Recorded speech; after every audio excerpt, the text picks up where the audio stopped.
প্রথম কথাটা বলার, তোদের সবারই এইচএস এ সায়েন্স ছিল, অনেকের হয়তো বায়োলজি ছিল। যাদের বায়োলজি ছিল তাদের খুব একটা কিছু প্রবলেম হবে না।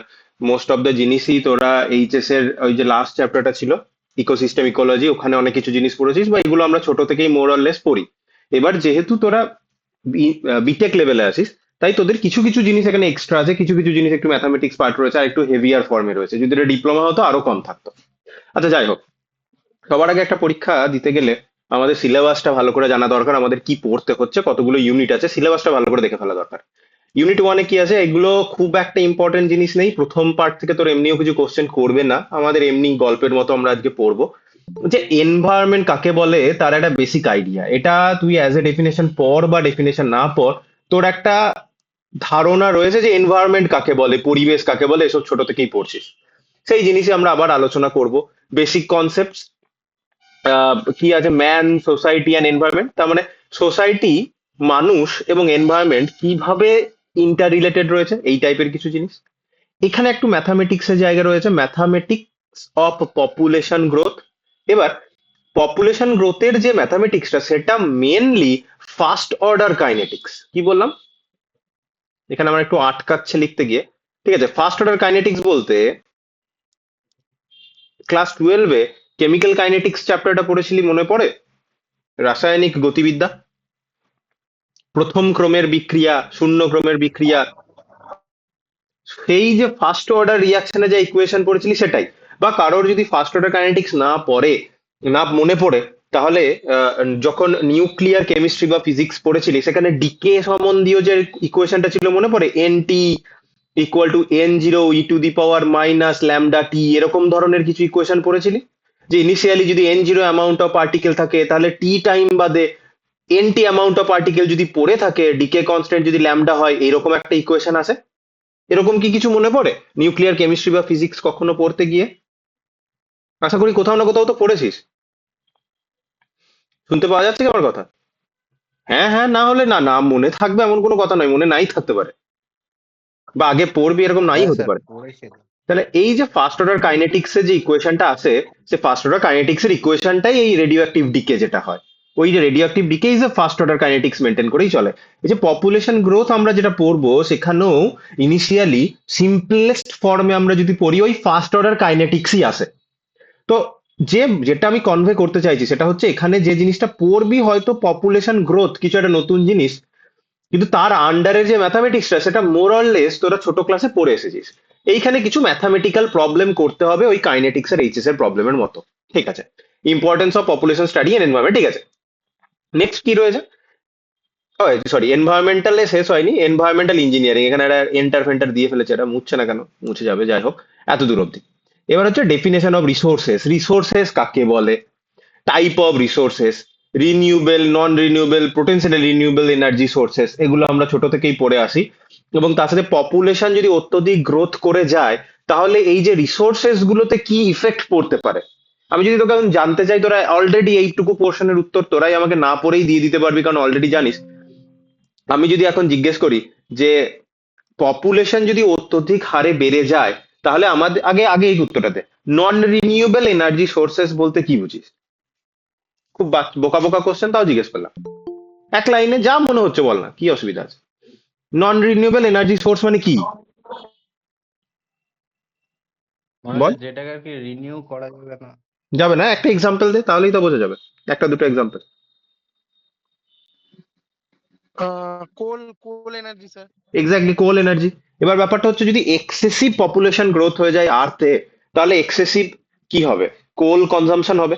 নন রিনিউয়েবল সোর্স, ওটা রিনিউ করতে পারবো না, তাহলে প্রয়োজনের থেকে বেশি কোল খরচা হয়ে গেলে একটা টাইমে কোল শেষ হয়ে যাবেই। প্রয়োজনের থেকে কম করলেও যে কোল শেষ হবে না তা নয়, একটা টাইম বাদে কোল শেষ হয়েই যাবে। তোর 550 মেগাওয়াটের থার্মাল পাওয়ার প্ল্যান্টে, আমি ওইটা ডেটাটা জানি তাই বলছি, সেখানে ডেলি ডেলি 2.5 রেক কয়লা লাগে। 2.5 রেক কয়লাতে 7,500 টন কয়লা ডেলি কনজিউম হয়ে যাচ্ছে 550 মেগাওয়াটের পাওয়ার প্ল্যান্টে। তাহলে তুই এনটিপিসি বা ডিভিসি বা ওয়েস্ট বেঙ্গল পিডিসিএল এরই যেগুলো 2,000 মেগাটন, 2,000+ মেগাটনের পাওয়ার প্ল্যান্ট, সেখানে এর থেকেও বেশি কয়লা লাগছে। তুই 4 টাইমস 5 টাইমস এগিয়ে নে। তাহলে ডেলি যে এত হিউজ অ্যামাউন্টে কয়লা লাগছে, ইউজ হচ্ছে কোল, একটা টাইমে কোল শেষ হবেই, অয়েল শেষ হবেই। তাহলে আমাদের এমন ভাবে সেগুলোকে ইউজ করতে হবে যেন আমাদের নেক্সট জেনারেশনের কাছেও এনার্জির কিছু সোর্স থাকে। দ্যাট মিনস সাস্টেনেবল কিছু ডেভেলপমেন্ট করতে হবে এবং আমাদের রিনিউয়েবল অ্যান্ড পোটেনশিয়ালি রিনিউয়েবল সোর্সেসের দিকে বেশি তাকাতে হবে। নন রিনিউয়েবলটাকে যতটা কম খরচা পসিবল আমরা সেটা ইউজ করব। এত দূর অবধি আমরা আজকে পড়ার চেষ্টা করব। তবে বললাম আজকে আমরা বেশি হেভি কিছু পড়বো না, প্রথম ক্লাস, ধীরে ধীরে আমাদের একটু ডোজ বাড়বে। আজকে আমরা সিলেবাসটা দেখি। এখানে একটু মেটেরিয়াল ব্যালেন্স আছে। Material balance basically conservation of energy কি হবে না হবে সেসব সম্বন্ধে একটু পড়বো, সোজা জিনিস, খুব কঠিন কিছু না। এখানে একটু অল্প ম্যাথামেটিক্যাল ইকুয়েশনস আছে। নেক্সট জিনিসপত্র দেখ ইজিয়ার হতে শুরু করবে। Environmental degradation. ডিগ্রেডেশন মানে ভেঙে পড়া, ক্ষতি হওয়া, ক্ষয় হওয়া, তার গুণমান কমে যাওয়া। ন্যাচারাল এনভায়রনমেন্ট হ্যাজার্ডস যেগুলো রয়েছে, ফ্লাড, আর্থকোয়েক, ল্যান্ডস্লাইড, ইফেক্ট, তাহলে এগুলো হলে তার কি ইফেক্ট পড়ে, এগুলোকে কন্ট্রোল কি করে করব বা ম্যানেজমেন্ট কি করে করব। অ্যানথ্রোপোজেনিক ডিগ্রেডেশন লাইক অ্যাসিড রেনের জন্য কি হয়, যে ছোটবেলায় পড়তি তাজমহলের যে ক্ষয় হয় সেই সব আর কি। ইফেক্ট অ্যান্ড কন্ট্রোল আমরা কি করতে পারি, nature and scope of the environmental science and engineering. তাহলে এনভায়রনমেন্টাল সায়েন্স অ্যান্ড ইঞ্জিনিয়ারিং পড়ে আমরা এগুলোকে, এর ইফেক্ট সম্বন্ধে পড়বো এবং এগুলোকে আমরা কন্ট্রোল কিভাবে করতে পারি তার মেথোডোলজি আমরা শিখবো। যেমন এখন যেমন ওই যেখানে বারবার আমার এক্সাম্পল, আমি যেগুলো জানি সেই এক্সাম্পলই আমার মুখ থেকে বেরিয়ে আসবে বারবার, স্বাভাবিক। যেমন কোল বার্ন হওয়ার ফলে কোলের মধ্যে যে সালফার বা নাইট্রোজেন থাকে, সেই সালফার বা নাইট্রোজেন সক্স নক্স ফর্মে বেরোয়। সক্স নক্স তোরা তো ইঞ্জিনিয়ারিং এর স্টুডেন্টরা বেশি ইউজ করি। সক্স নক্স বুঝতে পারছি আমি কি বলতে চাইছি কেউ? সক্স বা নক্স বলতে আমি কি বলছি? না স্যার। মানে সালফার, বেসিক্যালি কোল বার্ন হয়, কোনো কিছু বার্ন হতে গেলে আমাদের কিসের দরকার পড়ে? অক্সিজেন, অবশ্যই অক্সিজেনের দরকার পড়ে। অক্সিজেনের প্রেজেন্সে যে রিয়াকশন হয় সেই রিয়াকশনকে আমরা ইংলিশে বলি কম্বাসশন রিয়াকশন, বাংলায় বলি দহন বিক্রিয়া। অক্সিজেন ছাড়া কোনো কিছুর দহন হওয়া সম্ভব নয়। এবার কোলের মধ্যে সালফার এবং নাইট্রোজেন থাকে। এবারে এই যে সালফার এবং নাইট্রোজেন অক্সিজেনের সাথে রিয়াকশন করার পর সালফারের বিভিন্ন ধরনের অক্সাইডস এবং নাইট্রোজেনের বিভিন্ন ধরনের অক্সাইডস তৈরি করে। এক্স মানে কি, এখানে নাম্বারটা বিভিন্ন রকম হতে পারে, NO2, NO3, N2O4, এরকম বিভিন্ন টাইপের নাইট্রোজেন এবং সালফারের অক্সাইডস তৈরি করে। এবং এই সালফারের অক্সাইডস গুলো পরবর্তীকালে কি, সালফিউরিক অ্যাসিড এবং নাইট্রোজেনের এই অক্সাইড গুলো পরবর্তীকালে নাইট্রিক অ্যাসিডে কনভার্ট হয়ে অ্যাসিড রেন ফর্ম করে। এছাড়া বিভিন্ন তো হেলথ হ্যাজার্ড হচ্ছেই। তাহলে এইগুলোকে আমরা একটা সিঙ্গেল ফর্মে আমরা সক্স বা নক্স এই টার্মগুলো আমরা ইউজ করি। তো সেই সব জিনিসপত্রকে আমরা কিভাবে কমাতে পারি, আগে তো কি করছে সেটা বুঝতে হবে, এবং কমাতে পারার জন্য আমরা এনভায়রনমেন্টাল সায়েন্স আমরা কেন পড়ছি, ইঞ্জিনিয়ারিং কেন পড়ছি, এগুলো। যেমন এখন সক্স নক্স কে কন্ট্রোল করার জন্য ইএসপি ইউজ করা হয়। ইএসপির নাম কি কেউ আগে শুনেছিস? ইলেকট্রোস্ট্যাটিক প্রেসিপিটেটর, এরকম কিছু নাম শুনেছিস? শোনা শোনা লাগতে পারে, স্যার শুনে শোনা শোনা লাগতে পারে। তাই ইএসপি এগুলো ইউজ করা খুব দরকার এগুলোকে এন্টারাপ করার জন্য, যেন যে এফ্লুয়েন্ট গ্যাসটা বেরোচ্ছে সেটাতে যেন পার্টিকুলেট ম্যাটার সার্টেন রেঞ্জে থাকে, তার মধ্যে যেন থাকে। যাই হোক, আমরা ইউনিট 1-এ এই জিনিসপত্র পড়বো, ইউনিট 2-তে যাই। এবার পুরোটাই এখানে ইউনিট 2-তে যেটা রয়েছে এটা মোটামুটি এইচএস এ পড়ে ফেলেছি। সেখান থেকে যতটা টপিক এইচএস এর বই থেকে নেওয়া পসিবল আমি সেখান থেকে নেব, বেশি জটিলতা বাড়িয়ে লাভ নেই, কারণ তোকে মেন সাবজেক্ট পড়তে হবে, এগুলো সাইডে। এবার কি এলিমেন্টস অফ ইকোলজি, যেখানে সিস্টেম, ওপেন সিস্টেম, ক্লোজ, এগুলো ওপেন সিস্টেম ক্লোজ সিস্টেম বলে দেখ থার্মোডিনামিক্স এর কথা মনে পড়ে, কিছুটা সেরকম টাইপেরই রিলেটেড থাকবে। ডেফিনেশন অফ ইকোলজি, স্পিসিস কাকে বলে, স্পিসিস দ্যাট মিনস প্রজাতি আর কি। Population, community, definition of ecosystem, components, type, ecosystem components, তার টাইপ এন্ড ফাংশন আমরা পড়বো, একদম এইচএস এর বায়োলজি। তারপরে কি আছে দেখ, বিভিন্ন ইকোসিস্টেম সম্বন্ধে পড়বো। গ্রাসল্যান্ড ইকোসিস্টেম বলে, ফরেস্ট ইকোসিস্টেম রয়েছে, ডেজার্টের ইকোসিস্টেম আলাদা, অ্যাকোয়াটিক ইকোসিস্টেম আলাদা, ম্যানগ্রোভের ইকোসিস্টেম আলাদা। যার মাইকটা অন হয়েছে একটু অফ কর। হুম, ঠিক আছে। তাহলে বিভিন্ন জায়গাতে বিভিন্ন টাইপের ইকোসিস্টেম রয়েছে। যে ইকোসিস্টেম ইন দা সেন্স, সেখানে ধর অ্যাকোয়াটিকে তুই যদি যাস, সেখানে মাছ থাকবে, অন্য টাইপের কোনো মাছ, অন্য টাইপের কোনো প্রাণী থাকবে, হয়তো মাছগুলোকে যে খায় সেই প্রাণীটাকে অন্য কেউ খায়, এবং তাদের তাদের বডিলি ফিচার বা ফিজিওলজিক্যাল ফিচার্স ডিফারেন্ট হবে দেন গ্রাসল্যান্ড ইকোসিস্টেম। ফরেস্ট হয়তো অন্যরকম হবে, ডেজার্টের ইকোসিস্টেমটা একটু ডিফারেন্ট হবে। তাহলে সেখানে কি কি ধরনের প্রাণী থাকে এবং তাদের যে ফুড চেন, ফুড চেন বুঝিস তো? ফুড চেন সম্বন্ধে ধারণা আছে তো? খাদ্য শৃঙ্খল।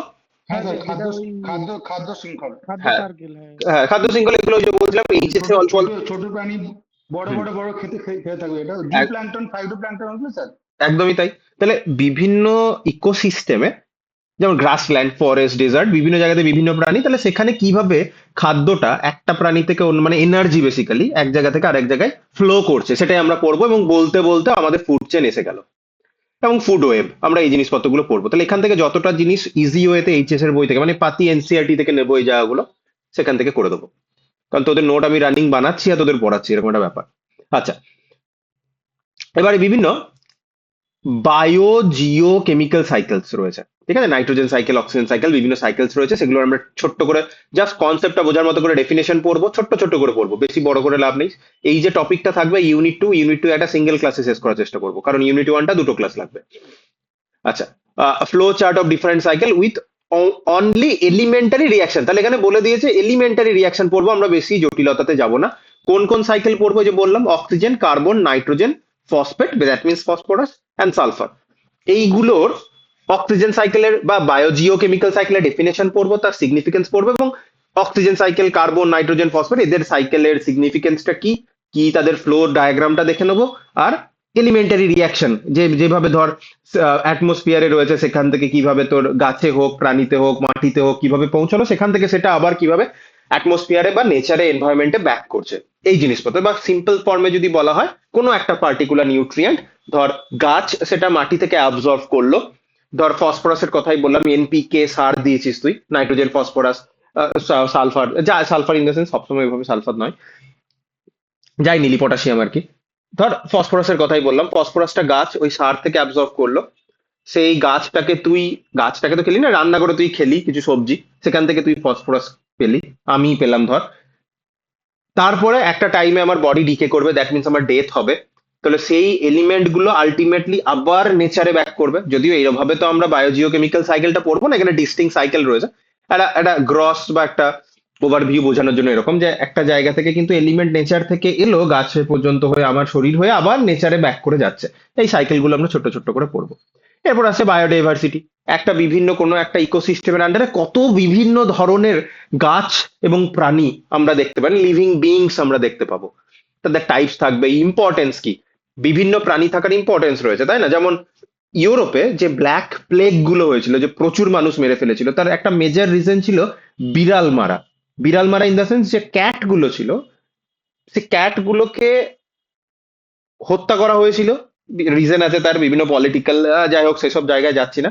তাহলে প্রয়োজনের থেকে বেশি বিড়াল কমে যাওয়ার ফলে ইঁদুর বেড়ে গেছিল। আমি মিডিয়াভেল টাইমের কথা বলছি, অত পেস্ট কন্ট্রোল নেই, অত কি বলবো, ওয়াটার ট্রিটমেন্ট সিস্টেম অত নেই, সুয়েজের সিস্টেম নেই। ওই টাইমে কি করা হতো মানুষের, যে আমি যদি বলি বাথরুমের কথা, তারা বেসিক্যালি বড় কাঠের বালতি থাকতো, সেখানেই মলত্যাগ করতো, সেগুলোকে বাড়ির সামনে রাস্তাতেই ফেলতো। তুই হিস্ট্রি চেক করিস, তাহলে খুবই বাজে একটা সিচুয়েশন। বিভিন্ন পেস্ট বা রোডেন্ট বাড়তো, বিড়ালের সংখ্যা কমে যাওয়াতে সেই রোডেন্টের সংখ্যাটা বেড়েছে, ইঁদুরের সংখ্যা বেড়েছে এবং প্লেগ ছড়িয়েছে। তাহলে বিড়ালেরও ইম্পর্টেন্স রয়েছে। তো কোনো একটা ইকোসিস্টেমে যে লাইনের থ্রু এনার্জি ফ্লো হচ্ছে, তুই মাঝখান থেকে কোনো একটা প্রাণীকে যদি সরিয়ে দেওয়া হয়, ফ্লোটা কাটবে, কোনো একটা প্রাণী অত্যধিক বেড়ে যাবে, যার ফলে কিন্তু টোটাল ইকোসিস্টেমটা ভেঙে পড়বে। তাই আমার বায়োডাইভার্সিটির কিছু ইম্পর্টেন্স রয়েছে, ঠিক আছে? আমরা কিছু এন্ডেমিক স্পিসিস পড়বো, যারা একদম এন্ডেঞ্জার্ড। এখানে রেড ডাটা বুক, বিভিন্ন টাইপের বই রয়েছে, এন্ডেঞ্জার্ড হিসাবে তাদেরকে মার্ক করা হবে। যেমন টাইগার আমি একটা এক্সাম্পল হিসেবে দিতে পারি। কেন তাদেরকে প্রিজার্ভ বা রিজার্ভ করা হচ্ছে? কারণ তাদের সংখ্যাটা এতটাই কমে গেছে, তাদেরকে কি বলবো, চোরা শিকারী বা আগেকার যুগের রাজারা তাদের নিজেদের এন্টারটেনমেন্টের জন্য হত্যা করতো। আচ্ছা, বায়োডাইভার্সিটি হটস্পট, প্রচুর বিভিন্ন টাইপের প্রাণী অল্প জায়গায় দেখতে পাওয়া যাচ্ছে। থ্রেটস টু বায়োডাইভার্সিটি, এদের থ্রেটস টু বায়োডাইভার্সিটি অলরেডি আমি একটা এক্সাম্পল দিলাম, মানুষের যে লোভ, তার ফলে যে হাতির দাঁত, টাস্ক বা বাঘের চামড়া, এগুলো এতটাই বেশি মূল্যবান যে তাদেরকে হত্যা করা হচ্ছে। এই সমস্ত জিনিসপত্র থ্রেট। বা ডিফরেস্টেশন, তার একটা এক্সাম্পল। আর কিভাবে কনজার্ভ করতে পারবো। আশা করি ওভারভিউ গুলো বুঝতে পারা যাচ্ছে, খুব একটা কঠিন জিনিস নয়, আশা করি বুঝতে পারছিস। না নেটওয়ার্ক কেটে গেল? মাঝে মধ্যে একটু হ্যাঁ হু দিস, তাহলে বুঝতে পারবো যে আছিস। হ্যাঁ স্যার। হুম। তাহলে সিলেবাসটা আজকে বললাম, আজকে বেশি কিছু আমরা হেভি পড়বো না, সিলেবাসটা বুঝে নিলেই বুঝে আচ্ছা এইসব জিনিসপত্র পড়তে হবে, এইসবই পড়াবে মোটামুটি জানা জিনিস। আবার দেখ এবার জানা জিনিস আবার চলে দেখ, আমরা troposphere, স্ট্র্যাটোস্পিয়ার, mesosphere, thermosphere, tropopause, mesopause এগুলো সব ছোট ক্লাসের ভূগোলে পড়েছি, মাধ্যমিকে লিখেও এসেছিস হয়তো। দেন এগেন আবার একটা আমরা এনার্জি ব্যালেন্স পড়বো, তো ঠিক আছে এনার্জি ব্যালেন্সের জায়গাটা এনার্জি ব্যালেন্স পড়ার সময় আমরা দেখবো। আচ্ছা, দেন গ্রিন হাউস ইফেক্ট সম্বন্ধে কিছু বলার নেই, আমরা এগুলো সব ছোট্ট থেকে পড়ছি, ডেফিনেশন, ইম্প্যাক্ট, কিভাবে হচ্ছে, কেন হচ্ছে, তার ফলে কি প্রবলেম, কিভাবে কমাতে পারি, এই সবই দেখ, control, consequences, definition, impact of green house gases on global climate and consequences, sea water level, agriculture, marine food, এইসবই ছোট যা পড়েছিস। এবার ল্যাবস রেট ফেট রয়েছে, এগুলো হয়তো তোরা নতুন পড়বি, কেউ হয়তো কোথাও পড়ে থাকতে পারিস, তবে টিপিক্যালি নতুন টপিক ল্যাবস রেট পড়বো যখন দেখবো তখন। অ্যাম্বিয়েন্ট ল্যাবস রেট যা আছে ঠিক আছে। অ্যাটমসফিয়ারিক ডিসপারশনে ম্যাক্সিমাম মিক্সিং ডেপথ, এগুলো আমরা নতুন কিছু জিনিস পড়বো, ছোট ছোট করে পড়বো, বেশি ঝামেলায় যেতে হবে না। এবার এবার যে জিনিসগুলো রয়েছে, এই যে গসিয়ান প্লাম মডেল বা এই টাইপের যে মডেলগুলো রয়েছে যা দেওয়া রয়েছে, এই জিনিসগুলোর ক্ষেত্রে কিছু জিনিস আমি তোদের কাছে বলবো, সেটা হচ্ছে যদি এই পার্টিকুলার টপিকের প্রিভিয়াস ইয়ারের কোশ্চেন একটু জোগাড় করে দিতে পারিস, তাহলে সেই প্রিভিয়াস ইয়ারের কোশ্চেন ট্যালি করলেই বুঝতে পারা যাবে যে এত যে টপিক দেওয়া রয়েছে, এই টপিকগুলোর মধ্যে বেসিক্যালি 40-50% টপিক রয়েছে যেখান থেকে কোশ্চেনের 80% আসবে, এবং আমরা সেই জিনিসগুলোই পড়বো। এবং যে টপিক থেকে কোশ্চেন আসছে না, সেই টপিকগুলোতে মাথা খারাপ করে লাভ নেই। তাই যদি প্রিভিয়াস ইয়ারের কোশ্চেন আমাকে একটু জোগাড় করে দিতে পারিস, that would be great.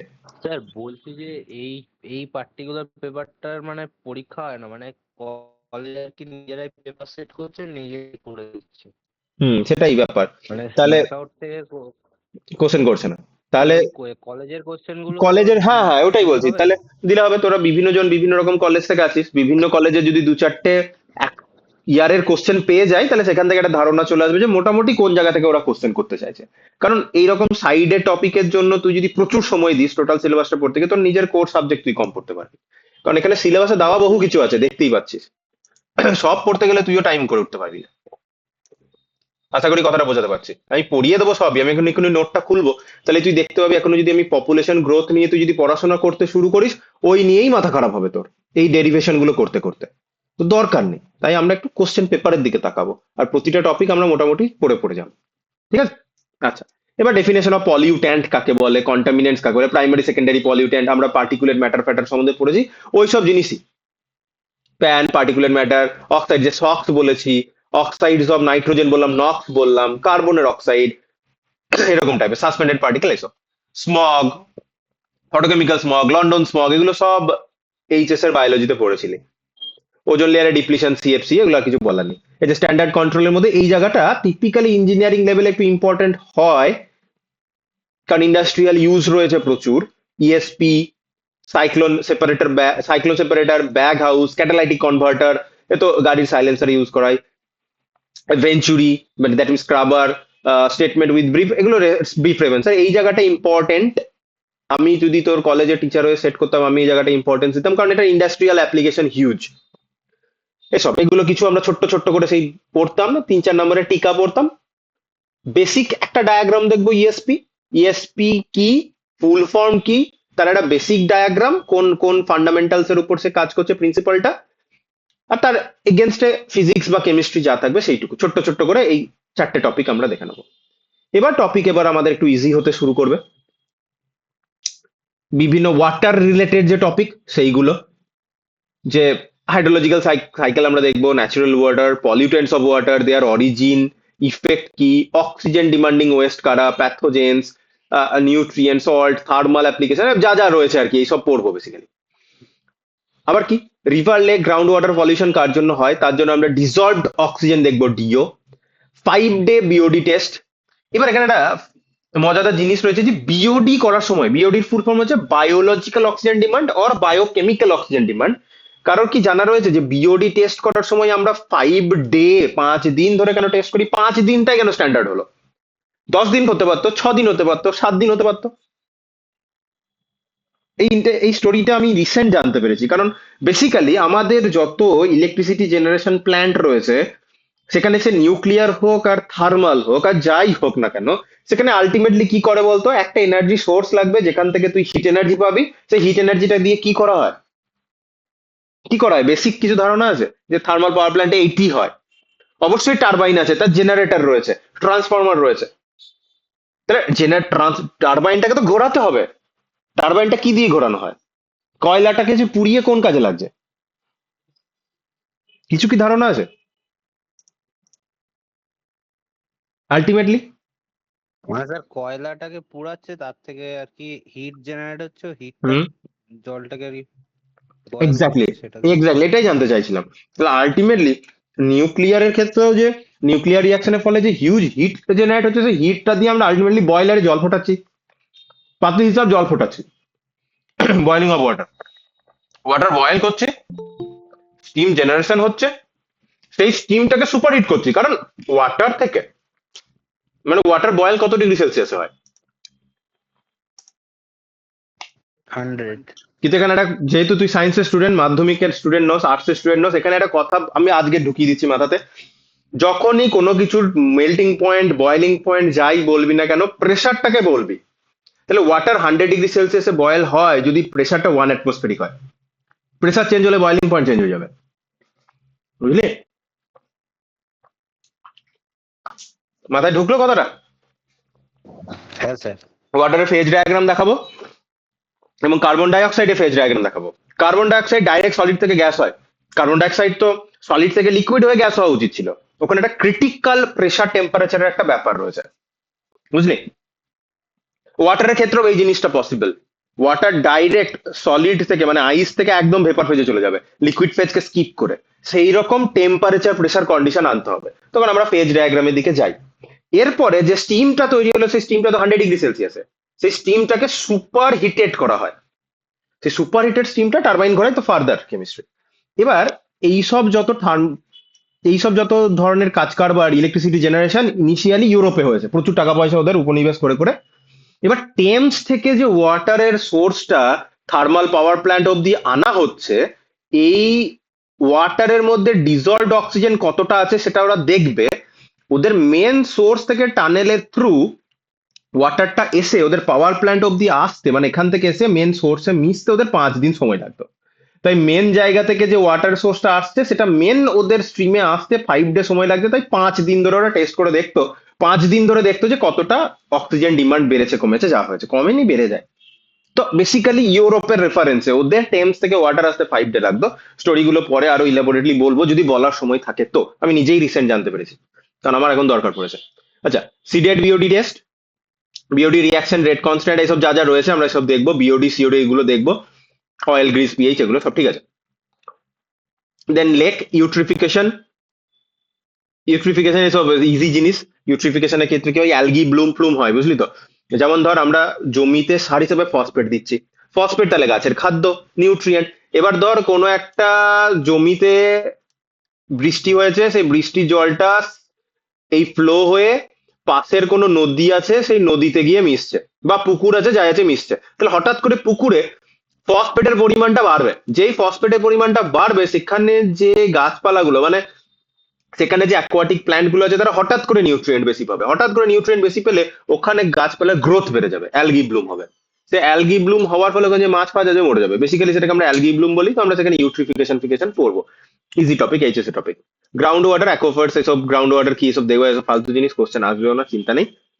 Main water থেকে তোকে যে কোশ্চেনটা করবে, খেয়াল রাখ, এই বিওডিটা আর এদিকে সিওডি থেকে কোশ্চেন করবে। আর হয়তো কিছু ইজি কোশ্চেন করবে যে ওয়াটারকে পলিউট করছে, এরকম কিছু পলিউটেন্টের সোর্সের নাম বলো, সেগুলোকে আমরা কাউন্টার করতে পারি কি করে। তো মেন খেয়াল রাখবে এখান থেকে যেটা আসবে, বিওডি অ্যান্ড সিওডি।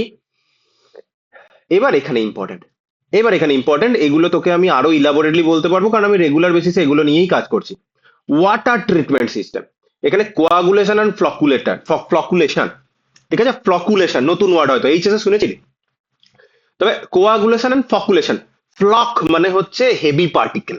ওয়াটারের মধ্যে ডিজলভড যে পার্টিকেল গুলো রয়েছে, তাদেরকে তুই যদি কিছু করে নিজেদের মধ্যে জুড়ে দিতে পারিস, কিছু করে, মানে আমরা তখন বলছি কিছু করে কি করে, অ্যালাম ডোজিং করা হয়, যাই হোক, তারা হেভিয়ার পার্টিকেল তৈরি করে, আর হেভিয়ার পার্টিকেল তৈরি করে জলটাকে তুই যদি এক জায়গায় স্থির রাখতে পারিস, গ্র্যাভিটি পার্টিকেল গুলোকে নিচে টেনে নেবে। আর গ্র্যাভিটি যদি পার্টিকেল গুলোকে নিচে টেনে নেয়, তাহলে উপরে পরিষ্কার জলটা থাকবে। সেই পরিষ্কার জলটা কিছু অরিফেসেস রয়েছে, মানে জিনিসটার মধ্যে ফুটো ফুটো রয়েছে, সেখান থেকে পার হয়ে ফকুলেটিং জোন থেকে কোয়াগুলেটিং জোনে চলে আসে। তো যাই হোক, আমরা এগুলো রেগুলার বেসিসে করি, তো সেগুলো তখন বলবো। এই ওয়াটার ট্রিটমেন্টটাও দেন ইম্পর্টেন্ট। আমি ইম্পর্টেন্ট সেই জায়গাগুলোতেই বলছি যে জায়গাগুলোর ইন্ডাস্ট্রিয়াল অ্যাপ্লিকেশন হিউজ। তাড়াতাড়ি বলছি, একটু ঢুকছে কথা মাথায়? হ্যাঁ স্যার। হুম, এগুলো আমি আরো ডিটেলে বলবো। আর যে জায়গাগুলো আমি নিজে হাতে কাজ করি সেগুলো তো আরো ভালো করে বলতে পারবোই। আচ্ছা, sedimentation, filtration, each and everything water treatment আমরা পড়বো। আচ্ছা, হলো। আর ওয়াটার পলিউটেন্ট, ঠিক আছে, মার্কারি ফার্কারি এগুলো তো সব পড়ছিস, লেড, মার্কারি, ক্যাডমিয়াম, ইটাই ইটাই রোগ হতো এসব। এবার মাটি চলে এলাম আমরা, লিথোস্ফিয়ার। ইন্টারনাল স্ট্রাকচার ফাকচার থেকে কিছু কোশ্চেন করবে না, চিন্তা নেই, তাও আমরা অল্প করে পড়ে নেবো। এইখান থেকে দরকার সলিড ওয়েস্ট। সলিড ওয়েস্টে মিউনিসিপ্যালিটি থেকে কি ওয়েস্ট আসতে পারে, ইন্ডাস্ট্রিয়াল কি ওয়েস্ট আসতে পারে, কমার্শিয়াল কি ওয়েস্ট আসতে পারে, agricultural, domestic, pathological, hazardous solid কি কি ওয়েস্ট হতে পারে। এবার এই সলিড ওয়েস্ট তো বিভিন্ন জায়গা থেকে এলো, এই সলিড ওয়েস্ট ম্যানেজমেন্টটা খুব ইম্পর্টেন্ট। না হয়তো প্রচুর রোগ জীবাণু ছড়াবে, এবং কিভাবে এলাকা ভিত্তিক আমাদের কিভাবে সলিড ওয়েস্ট ম্যানেজমেন্ট করতে হবে সেটাও দরকার। ঠিক আছে, কলকাতায় যারা আছিস আমাদের, বল না, ওই যে আমাদের বরানগরে ঢোকার আগে ওটা নোয়াপাড়ার ওখানে ওই যে নোংরার যে হিপ দেখতে পাস না? হ্যাঁ স্যার। ওটা ইয়েতে নোয়াপাড়াতেই তো নাকি?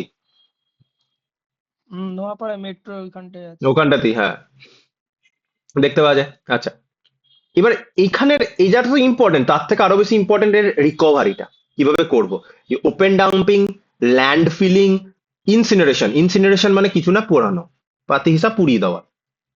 কম্পোজিট মেটেরিয়াল বানাতে পারি। এবার কম্পোজিট মেটেরিয়াল তো আর তুই প্লাস্টিক বা হসপিটাল থেকে যে সিরিঞ্জ বেরোবে সেটা দিয়ে করতে পারি না। কম্পোস্টিং করতে গেলে তোকে ডোমেস্টিক নিতে হবে। ডোমেস্টিক মানে সারাদিনের যে সবজি ফবজি যা জিনিসপত্র এলো, খোসা, পচা সবজি, যা ফল, সেইগুলো থেকে তুই কম্পোস্টিং করতে পারি। তুই এই প্যাথোলজিক্যাল সিস্টেম থেকে তুই কম্পোস্টিং করতে পারবি না। এছাড়া ওয়েস্ট পড়তে হয়, মানে ইলেকট্রিক্যাল ওয়েস্ট, সেগুলো নিয়ে তোর কম্পোস্টিং করতে পারবি না। তাহলে কোন মেটেরিয়ালকে কিভাবে ডাম্পিং করতে হবে, মেথোডোলজিটা important. And then recycling, solid waste management and control, এটা এইগুলোর মধ্যেই পড়ছে।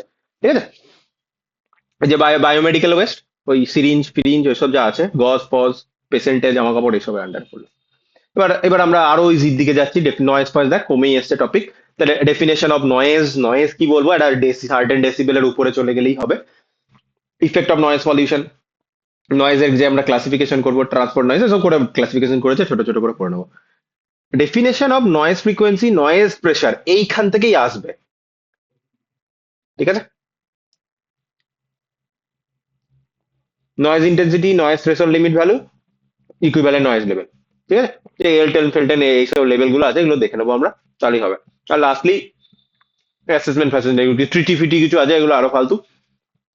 এই 7 নম্বর টপিকটা চ্যাট জিপিটি দিয়ে বানিয়ে দেবো, কোনো চাপ নেই, কারণ এগুলো কিছুই নেই। তুই পড়ে থাক environmental impact assessment, environmental audit, environmental law, protection act of India, এগুলো তোকে গুগল থেকে খুঁজেই পড়তে হবে। তো গুগল থেকে খুঁজে তুই যখন পড়বি চ্যাট জিপিটি, সেখান থেকে আমি চ্যাট জিপিটি করে সুন্দর করে ফরম্যাটিং করে দিয়ে দেবো। ডিফাইন্ড ইন্টারন্যাশনাল এনভায়রনমেন্টাল ট্রিটি, অ্যাগ্রিমেন্ট, প্রোটোকল, এগুলো জাস্ট টপিক ধরে ধরে গুগল থেকে পড়ে নিলেই হবে। এবং বেসিক্যালি তোকে রেফারেন্স বললে কিছু কিছু, যেমন তোকে বললাম যে এটা জিপিটি দিয়ে মারবো, কোনো সব থেকে ইজি আর সব থেকে রিলায়েবল। আর এখান থেকে কিছু কিছু বই আমি ডাউনলোড করে রেখেছি, যেগুলো থেকে আলটিমেটলি আমি তোর মেন নোটটা বেরোবে, কোর নোটটা ওখান থেকেই বেরোবে। ঠিক আছে, বোঝা গেল সিলেবাসে কি আছে? হ্যাঁ স্যার। তাহলে তার উপরে আমি আবার বলছি, এটা তোদের কলেজ টু কলেজ কোশ্চেন করবে, এমনিই করতে পারবি, কোনো অসুবিধা হবে না। তাই বেশি লোড নিয়ে প্রেশার নিয়ে দরকার নেই। সেজন্যই তোদেরকে আমি কোশ্চেনটা দিতে বললাম। আমি ইচ অ্যান্ড এভরি টপিকেরই নোট বানিয়ে দেবো, তোর কাছে যেন প্রতিটা টপিকে নোট থাকে, এই দিক থেকে কোনো খামতি থাকবে না। কিন্তু তোকে পরীক্ষার আগে কিছু স্মার্ট ওয়ার্ক করতে হবে, যে এই টপিকটা আছে, এই টপিকটা কি আমার আদৌ পড়ার দরকার আছে? আগে পরীক্ষায় মার্কসটা পা, তারপরে শেখার জন্য তো সারা জীবন পড়েই আছে। বেশ, আজকে আমরা কিছুটা ক্লাস একটু এগিয়ে নিই, গল্পের মতো করে আমরা এই জায়গাগুলো একটু পড়ে নিই, খুব টাফ কিছু নেই। এখানে দেখ, প্রথমে টপিক আমি উপরে লিখে দিয়েছি, কি আছে, ডেফিনেশন। তাহলে এনভায়রনমেন্টের ডেফিনেশন লিখতে বলেছে, আমরা ওই এনভায়রনমেন্টাল ইঞ্জিনিয়ারিং এর সাথে এনভায়রনমেন্টাল আমরা ডেফিনেশন দেখবো। তাহলে এনভায়রনমেন্টাল ইঞ্জিনিয়ারিং কি? একটা profession that applies mathematics science to utilize the properties of matter and sources of energy in the solution of problem of the environmental sanitation. তাহলে যতক্ষণ ধরে টপিক গুলো পড়লাম কি দেখলাম, আমাদের নয়েজ হোক, এয়ার হোক, ওয়াটার হোক, যাই রয়েছে না কেন, এনার্জি সোর্স হোক, সেইগুলোকে কিভাবে আমরা সাস্টেনেবল ওয়েতে বাঁচতে পারবো তার এগেনস্টে আমরা ইঞ্জিনিয়ারিং লাগাচ্ছি। ইঞ্জিনিয়ারিং লাগাচ্ছি মানে সায়েন্স অ্যান্ড ম্যাথামেটিক্স আসবে। এগুলো আমরা কিসের সাথে ডিল করে? Every issue that effects an organism include provision of safe, palatable, ample public water supply, proper disposal or recycle of wastewater, solid waste, adequate drainage of urban and rural areas for proper sanitation, control of water, soil, atmospheric pollutants, যা যা সিলেবাসে পড়লি সেটাই লেখা রয়েছে। ঠিক আছে, এই আর কি। তাহলে আলটিমেটলি এনভায়রনমেন্টাল ইঞ্জিনিয়ারিং কি? Applied science as it six practical answers two making human civilisation sustainable on earth finite resources. তাহলে আমাদের কাছে রিসোর্সেস ফাইনাইট, তাহলে সেই ফাইনাইট রিসোর্সেসকে আমরা কিভাবে সাস্টেনেবল ওয়েতে ইউজ করব, যেন আমাদের পরবর্তী প্রজন্মও এনার্জির সোর্স তাদের কাছে থাকে, তারা একটা লিভেবল আর্থ তাদের জন্য থাকে, পাওয়ার মানে তারা যেন পায়। তার জন্য আমাদেরকে ওয়াটার, যা ওয়েস্ট রয়েছে সবকিছুকে যেন আমরা ভালোভাবে ম্যানেজ করতে পারি, সেজন্য আমরা ম্যাথামেটিক্স অ্যান্ড সায়েন্স ইউজ করবো। This is your environmental engineering. বলার কিছু নেই, সিলেবাস পড়ে এতক্ষণে বুঝতে পেরেই গেছিস। এবার আমরা এনভায়রনমেন্টের ডেফিনেশনে যদি যাই, আমি যদি কারোর কাছ থেকে জানতে চাই যে তোরা এনভায়রনমেন্ট বলতে বা পরিবেশ বলতে কি বুঝিস, এক দু কথায় কি বলবি, কাকে পরিবেশ বলে? বেশি সায়েন্সের ভাষা, আমার ভাইবার ভাষা বলতে হবে না, তুই নিজের ভাষাতেই বল, যা মনে পড়ছে বা যা মনে হচ্ছে এটা পরিবেশ স্যার, স্যার বা দাদা। পরিবেশ কি? হুম? স্যার এটা মানে স্যার এমন একটা আর কি সিস্টেম যার যেখানে আর কি হিউম্যান এবং অন্যান্য আর কি অ্যানিমেলস বা বার্ডস এরকম যারা আর কি রয়েছে লিভিং অর্গানিজম আর নন লিভিং অর্গানিজম এগুলো আর কি সুস্থভাবে বেঁচে থাকে। সেটাই। তার মানে তুই তোর আশেপাশে যা দেখছিস সবকিছুই পরিবেশ, লিভিং, নন লিভিং, হ্যাঁ হ্যাঁ আকাশ বাতাস, পাতাল, পাতাল তো দেখতে পাচ্ছি না, যাই আছে তোর আশেপাশে, ইভেন তুই, সবকিছুই একটা এনভায়রনমেন্টের পার্ট। সিম্পল টার্মে তোকে এনভায়রনমেন্ট কাকে বললে বললে তুই যে কোনো মোমেন্টে পরীক্ষাতে লিখে দিয়ে আসতে পারবি নিজের ভাষায়। তাহলে কি? In general the surroundings of an organism living in it's natural habitat is termed as environment. তাহলে দিস সারাউন্ডিংস ইনক্লুড কি? All physical, mental, spiritual condition. এবং এবং এটা ইম্পর্টেন্ট, একটা ইম্পর্টেন্ট পয়েন্ট, শুধুমাত্র তোর ফিজিক্যাল বিষয়টা থাকলেই হলো না, তুই যার সাথে ইন্টারাক্ট করতে পারছিস সেটা তার এনভায়রনমেন্টের পার্ট হবে। শুধু তাই নয়, ইভেন তোর মনটা, দ্যাট মিনস তোর স্পিরিচুয়াল কন্ডিশনটা, তুই কি ফিল করছিস, সেটাও তোর এনভায়রনমেন্টের পার্ট। আমাদের মেন্টাল বিষয়টাকেও কিন্তু ইম্পর্টেন্সের সাথে ভাবতে হবে। আমরা ফিজিক্যাল পেন নিয়ে ভাবি, আমাদের মেন্টাল পেন নিয়েও ভাবতে হবে, that is also a part of environment. কারণ কারণ আমি যদি তোকে বলি, আমরা ভারতবর্ষের, আমরা যে সাইডে রয়েছি, আমাদের কিন্তু কালচারাল চিন্তাধারাটা এবং আমাদের যে খাওয়া দাওয়া, সেটা কিন্তু আমাদের এনভায়রনমেন্টের উপর ডিপেন্ড করে। শুধু খাওয়া দাওয়ার পয়েন্ট আছে, কিছু অ্যাসপেক্টে খাওয়া দাওয়াটা এনভায়রনমেন্টের উপরে ডিপেন্ড করে, খাওয়া দাওয়ার পয়েন্টটাই বাদ দে। তোর যে থট প্রসেস, সেটা কিন্তু সম্পূর্ণভাবে তুই যে পরিবেশে বড় হচ্ছিস, যে ধরনের কালচারে বড় হচ্ছিস, সেটার উপর ডিপেন্ড করে। ওই কালচার, ওই পরিবেশ তোর মনটাকে গঠন করছে, তাহলে সেটা কিন্তু তোর পরিবেশের ভাগ। তো তুই যেভাবে ভাবছিস সেটা সম্পূর্ণরূপে তোর কালচারের উপর ডিপেন্ড করছে। ঠিক আছে, তুই তোর কালচারের বাইরে গিয়েও আউট অফ দ্য বক্স ভাবতে পারিস, কারণ তুই যদি দেখিস তোর কালচারে কোনো একটা জিনিস ভুল হচ্ছে, তুই তার বিরুদ্ধে যাবি। যদি আমি ব্রিটিশ আমলের কথা বলি, অ্যাড এক্সাম্পল সতীদাহ প্রথা, তাহলে সতীদাহ প্রথাটা তুই দেখছিস ভুল জিনিস, তুই সেটাকে কারেক্ট করছিস, ওটা এনভায়রনমেন্টের পার্ট তোর। তাহলে তুই একটা এনভায়রনমেন্টে বড় হচ্ছিস, তোর থট প্রসেসটা কিন্তু সেই এনভায়রনমেন্ট সেভ করছে। এবার তুই যদি সাউথ ইন্ডিয়াতে বড় হোস বা পৃথিবীর অন্য কোনো প্রান্তে বড় হোস, আমেরিকাতে বড় হোস, তোর কিন্তু ভ্যালুজ এবং চিন্তাধারা আলাদা হবে। তাহলে তোর কিন্তু স্পিরিচুয়াল বিষয়টাও কিন্তু তোর এনভায়রনমেন্টের পার্ট ভাবতে হবে। শুধুমাত্র যার সাথে আমি ফিজিক্যালি ইন্টারাক্ট করতে পারছি শুধু সেটাই এনভায়রনমেন্ট তা নয়, তো স্পিরিচুয়াল এবং মেন্টাল জায়গাটাও কিন্তু এনভায়রনমেন্টের পার্ট। আচ্ছা, the human beings are so complex in nature that it is a combined effect of everything. which exist far or near them affect their life বারবার mental physical and spiritual ঠিক আছে gravitational force distant প্ল্যানেটের মধ্যে কাজ করছে অ্যান্ড্রা ব্যাড্রা অনেক কিছু এখানে লেখা রয়েছে বহু কিছু আমরা বুঝলাম এবার main point it has been well establish that যেটা তুই বললি জীবিত এবং জীবিত নয় বললাম কিন্তু মৃত বিষয়টা আলাদা non living things and the living things are totally interrelated and dependent on each other it is only a matter of time that something is non living and something is living being কারণ আমি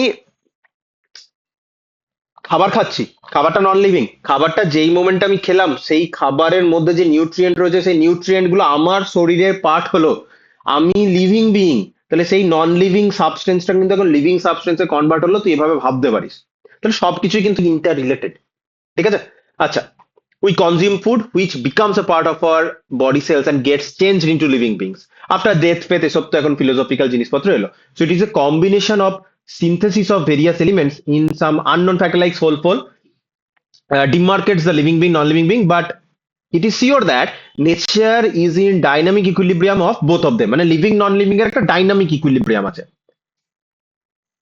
তাহলে we can classify তাহলে আশা করি এনভায়রনমেন্টের একটা basic definition তুই বুঝতে পেরে গেছিস তাহলে এনভায়রনমেন্ট মানে আমি যে জায়গায় বসবাস করি সেই জায়গাটাই বেসিক্যালি তোর এনভায়রনমেন্ট যেখানে লিভিং নন লিভিং এবং মেন্টাল ফিজিক্যাল স্পিরিচুয়াল সমস্ত কিছু included that is your environment আশা করি নিজের ভাষায় যদি লিখতে দেয় নিজের ভাষায় লিখে আসতে পারবি এটা একবার রিডিং পড়ে নিলেই তুই নিজের ভাষায় লিখে আসতে পারবি ইভেন 5 নম্বরের কোশ্চেন লিখে ফেলবি এনভায়রনমেন্ট কাকে বলে এবার আমরা দুটো ভাগে ভাগ করি physical or abiotic environment consist of physical factor land এগুলো আছে ল্যান্ডের আন্ডারে স্কাই এয়ার এক্সেট্রা আর living or biotic environment consist of plant animals micro organism life in the form of micro organism very strange and subtle ঠিক আছে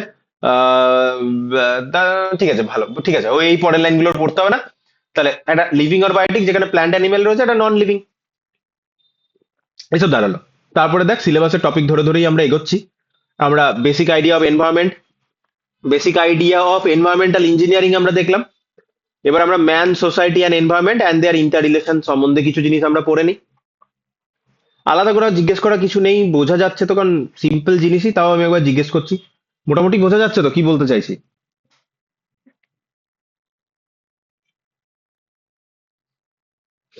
না বোঝা যাচ্ছে না একটু তাড়াতাড়ি বলছি কারণ এগুলো মোটামুটি তোদের বোঝার মতনই বিষয় বড় হয়ে গেছিস 5-6 এর স্টুডেন্ট হলে একটু ধীরে ধীরে বলতে হতো হ্যাঁ স্যার বুঝতে পারছি বোঝা যাচ্ছে যে জায়গাগুলো একটু স্লো বলতে হবে যেমন পপুলেশন গ্রোথ সেখানে আমি স্লো হয়ে যাবো এগুলো জাস্ট গল্পের মতো বলে যাচ্ছি একবার রিডিং পড়ে নিলেই লিখতে পারবি অত প্রেশার কিছু নেই man society environment and their inter relationship আলাদা করে কি বলবো তুই এনভায়রনমেন্টে তোর বেঁচে থাকতে গেলে তোকে তোর এনভায়রনমেন্ট থেকেই এনার্জি সোর্স কনজিউম করতে হবে রেগুলার লাইফে নন লিভিং সাবস্টেন্সের সাথে তোকে ইন্টারাকশন করতে হবে তোকে তোর সমাজে বেঁচে থাকতে গেলে সেই কালচারকে নিয়েই তোকে বেঁচে থাকতে হবে অটোমেটিক্যালি তুই জড়িয়ে রয়েছিস তুই চাস বা না চাস তোর এনভায়রনমেন্টের সাথে সেটাই man society environment and their inter relationship সেটাকে একটু কি বলবো ভালো ভাষাতে খাতায় লিখে আসা as we look around at the area in which we live we see that our surroundings were originally a natural landscape such as forest a river a mountain a desert a combination of these elements সবকিছুই থাকতে পারে most of us live in a landscape that have been heavily modified by human beings into villages towns or cities our daily lives are linked with our surroundings and inevitably affects them. We use water to drink and day-to-day activity জন্য we breathe air. We use resources from which food is made. We depend on the community for living. Plants and animals which form a wave of life.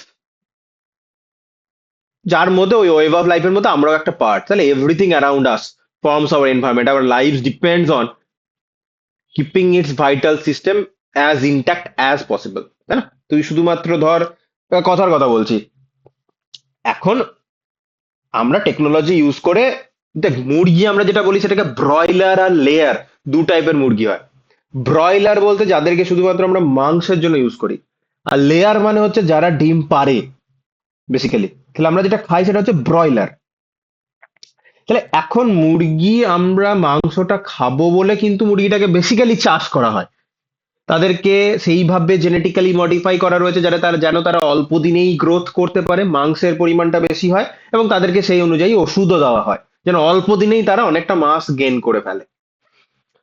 তো এবার যদি আমরা এই টেকনোলজিটা না পেতাম, তাদেরকে অল্প টাইমের মধ্যে গ্রোথ করাতে পারছি, যে হতো না মুরগি ডিম পারবে, সেটা তা দেবে, সেখান থেকে হ্যাচ হবে, নেক্সট জেনারেশন সব মুরগি আসবে, সেটাকে খাবো, তাহলে তখন তোকে ভেবে চিন্তে খেতে হতো যে আমি এত হারেও খেয়ে ফেলবো না যেন মুরগিটাই এক্সটিংক্ট হয়ে যায় পৃথিবী থেকে।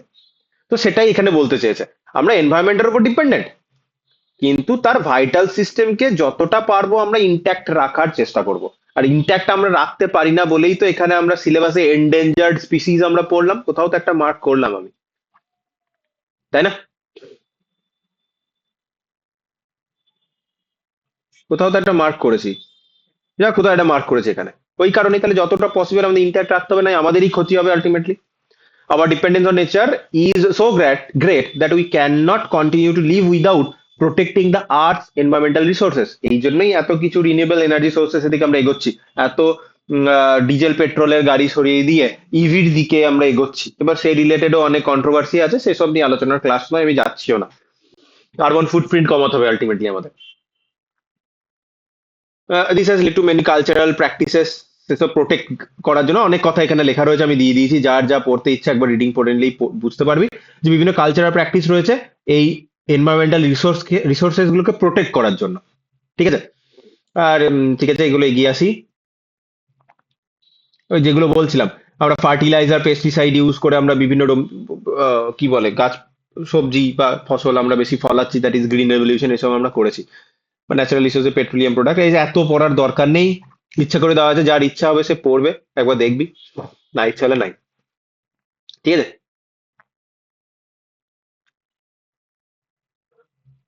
হুম, এইসব মাঝে গল্প দেওয়া আছে, পড়লেই বুঝতে পারবি। এবার আমরা যদি না দেখে রাখি কি প্রবলেম, যেমন ডিফরেস্টেশন করলে ফ্লাড হবে, মনসুন ড্রাই রিভার্স থাকবে, যখন রেন শেষ হয়ে যাবে তখন রিভার ড্রাই হয়ে যাবে। such multiple effects on the environment, বিভিন্ন ইফেক্ট এখানে দেওয়া রয়েছে, resulting from routine human activities must be appreciated by each one of us if it is to be to provide us with resources we need in the long term.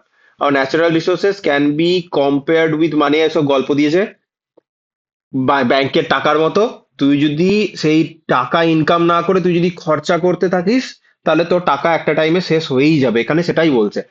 তুই যদি না ভেবে চিন্তে তুই যা যা রয়েছে তুই নেচার থেকে রিসোর্সেস ইউজ করতেই থাকিস, রিসোর্সেসও শেষ হবে, এনভায়রনমেন্টও শেষ হবে, তুইও শেষ হবি। তাই আলটিমেটলি আমাদের সবকিছু ভেবে চিন্তে ইউজ করা উচিত, যেন আমরা সাস্টেন করতে পারি, পরবর্তী প্রজন্ম এনার্জি সোর্স পায়, একটা ক্লিন এনভায়রনমেন্ট পায়। সেটাকেই আলটিমেটলি আমরা সাস্টেনেবল ইউটিলাইজেশন অর ডেভেলপমেন্ট বলছি। এই হলো ব্যাপার। ঠিক আছে, এতদিন বুঝতে পারা গেছে?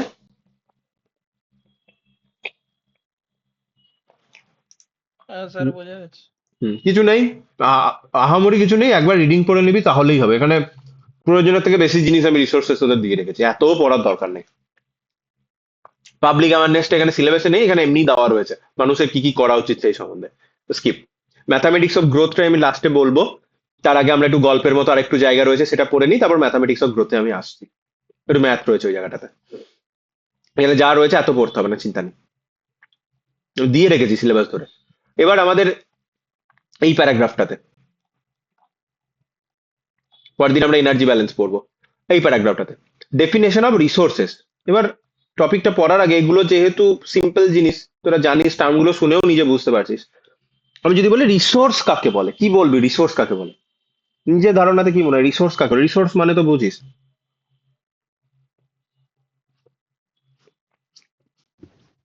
মানে স্যার একটা উৎপত্তি স্থল আর কি। মানে ধর, ঠিকই বলেছি এক কথায়, যেখান থেকে আমরা কিছু পাই, কিছু জিনিস পাই আমরা যেখান থেকে, সেটাই তাই না? রিসোর্স। একদমই তাই। এবার আমি যদি বলি, তোর যে ডেলি তুই জল খাস, সেই জলটা তো আর থিন এয়ার থেকে হঠাৎ করে তুই কনজিউর অফ করতে পারছিস না, হঠাৎ করে তো আর ম্যাজিক্যালি তৈরি হচ্ছে না। বাড়িতে যে জল আসছে, সে ব্যারেলে হোক বা মিউনিসিপ্যালিটি ওয়াটার দিক, ওই ওয়াটারটার তো কিছু একটা সোর্স আছে, সেটা নদী, সমুদ্র ছাড়, ওকে তো রিভার্স অসমোসিস করতে হবে, মেনলি নদী, সুইট ওয়াটার, তাই না? এবার সেই ওয়াটারটার উপর ট্রিটমেন্ট করতে হচ্ছে, এটাই এটা ওয়াটারের সোর্স। তুই যে ইলেকট্রিসিটি পাচ্ছিস তাহলে তার কিছু র ওয়াটার লাগে। র ওয়াটার বাদ দে, র ওয়াটার বলতে জানি কি বলবো, কিছু র মেটেরিয়ালস লাগে। সেই র মেটেরিয়ালস এর মধ্যে দুটো মেন হচ্ছে কোল। আমি যদি থার্মালের কথা বলি, কোল অ্যান্ড ওয়াটার। নিউক্লিয়ার হলে radio active substance and water, বা হাইড্রো পাওয়ার বললে শুধু জল, এইসবই আর কি। সোলার পাওয়ার বলে সূর্য। তাহলে কিছু একটা সোর্স রয়েছে, উৎপত্তি স্থল রয়েছে, বা কিছু একটা জায়গা রয়েছে যেখান থেকে আমি র মেটেরিয়ালটা পাই, দ্যাট ইজ ইউর রিসোর্স। তাহলে সেটাকে আমি যদি ভালোভাবে ভাষাতে লেখার চেষ্টা করি, তাহলে resource is anything in environment that can be use to satisfy human needs provided it is technologically accessible, economically feasible and culturally acceptable. সবকটাই কিন্তু ইম্পর্টেন্ট। তোর কাছে এমন টেকনোলজি আছে যেটা দিয়ে তুই ওই সোর্সটাকে অ্যাক্সেস করতে পারছিস, ঠিক আছে? তুই জল ফুটিয়ে দিলি, তোর কাছে টারবাইন নেই, তুই জানিস না এরপর কি করতে হবে, তাহলে শুধু জল ফুটিয়ে কি লাভ, করতেই যাবি না। তো তোর কাছে টেকনোলজিক্যালি অ্যাক্সেসিবল হতে হবে সেই সোর্স গুলো। ইকোনমিক্যালি ফিজিবল, তুই যেটা বানাচ্ছিস সেটা বানিয়ে যে অ্যামাউন্ট অফ তোর ইনকাম হবে তার থেকে তোর খরচা বেশি, বা সেটা করতে গিয়ে হিউজ অ্যামাউন্ট অফ খরচা হবে, তাহলে সেটাও তুই করবি না। আরো একটা জিনিস, কালচারালি অ্যাকসেপ্টেবলও হতে হবে। তুই এমন কাজ করছিস যেটা ওই পার্টিকুলার এরিয়ার যে কালচারাল ভ্যালু সেটাকে ডাইরেক্ট হিট করে। কালচারাল অ্যাকসেপ্টেন্সটা দরকার। এর আমি বহু এক্সাম্পল দিতে পারি, কিন্তু সেসব নিয়ে কথা বললে এখন কন্ট্রোভার্সি শুরু হবে, বা সেসব নিয়ে আলোচনা করার ক্লাসও নয়, বেসিক্যালি পলিটিক্যাল আলোচনা শুরু হয়ে যাবে। তো সেসব করার দরকারও নেই। তাহলে কালচারালি অ্যাকসেপ্টেড হতে হবে। এই তিনটে জিনিসই কিন্তু ইকুয়ালি ইম্পর্টেন্ট, ঠিক আছে? তাহলে example, water, minerals, forest, sunlight, human skills সবই কিন্তু রিসোর্সেস এর মধ্যেই পড়ছে। Type of resources based on origin আমরা দেখবো, বেসড অন এক্সস্টিবিলিটি দেখবো, based on status of development দেখবো। তাহলে based on origin, biotic, abiotic, derive from living organism, forest, animal, fisheries, abiotic, non living, mineral, air, water. Based on exhaustibility, শেষ হয়ে যাবে কি যাবে না, রিনিউয়েবল শেষ হবে না, নন রিনিউয়েবল শেষ হয়ে যাবে। Based on development, potential resources present but not fully used, wind energy in coastal areas. Developed resources surfaced and in use, যেমন কোল, অয়েল, এসব টাইপের। Stock resources available but not usable due to lack of technology, এরকম হতে পারে। আর reserves can be used with current technology but conserve for future, এরকম ভাবে আমরা ভাগ করতে পারি, ঠিক আছে? তাহলে আছে আমরা পুরোপুরি ইউজ করছি না, আছে আমরা এবং ফুললি ইউজ করছি। আছে আমরা জানি এটা পোটেনশিয়াল এনার্জি সোর্স হতে পারে, কিন্তু ল্যাক অফ টেকনোলজির জন্য আমরা সেটাকে ইউজ করছি না, ঠিক আছে? আর কি রিজার্ভে রয়েছে, ফিউচারের জন্য রাখা রয়েছে, পরে ইউজ করা হবে, এরকম টাইপের ভাবে আমরা ভাগ করতে পারি। আচ্ছা, রিনিউয়েবল সোর্সেস। রিনিউয়েবল কি, যারা নিজেরা রিজেনারেট বা রিপ্লেনিশ করতে পারবে ন্যাচারালি, একটা টাইম বাদে সেটা আবার পুনরায় তৈরি হয়ে যাবে। সোলার, উইন্ড, ওয়াটার, ফরেস্ট, একটা কথা লেখা রয়েছে ইফ ম্যানেজড প্রপারলি, ঠিক আছে? তবে এক্সাম্পল লিখতে গেলে এই তিনটের মধ্যে লিখবি। Non renewable, this resources take millions of year to form and can not be replaced quickly. আবার মিলিয়ন্স অফ ইয়ার তোকে রাখতে হবে গাছ মাটির তলায় পুঁতে রেখে, এবং মিলিয়ন্স অফ ইয়ার ধরে ওয়েট করে ওটা কোলে কনভার্ট হবে। তখন পরপর coal, petroleum, natural gas and minerals, ঠিক আছে? পোটেনশিয়ালি রিনিউয়েবল কি বলছে?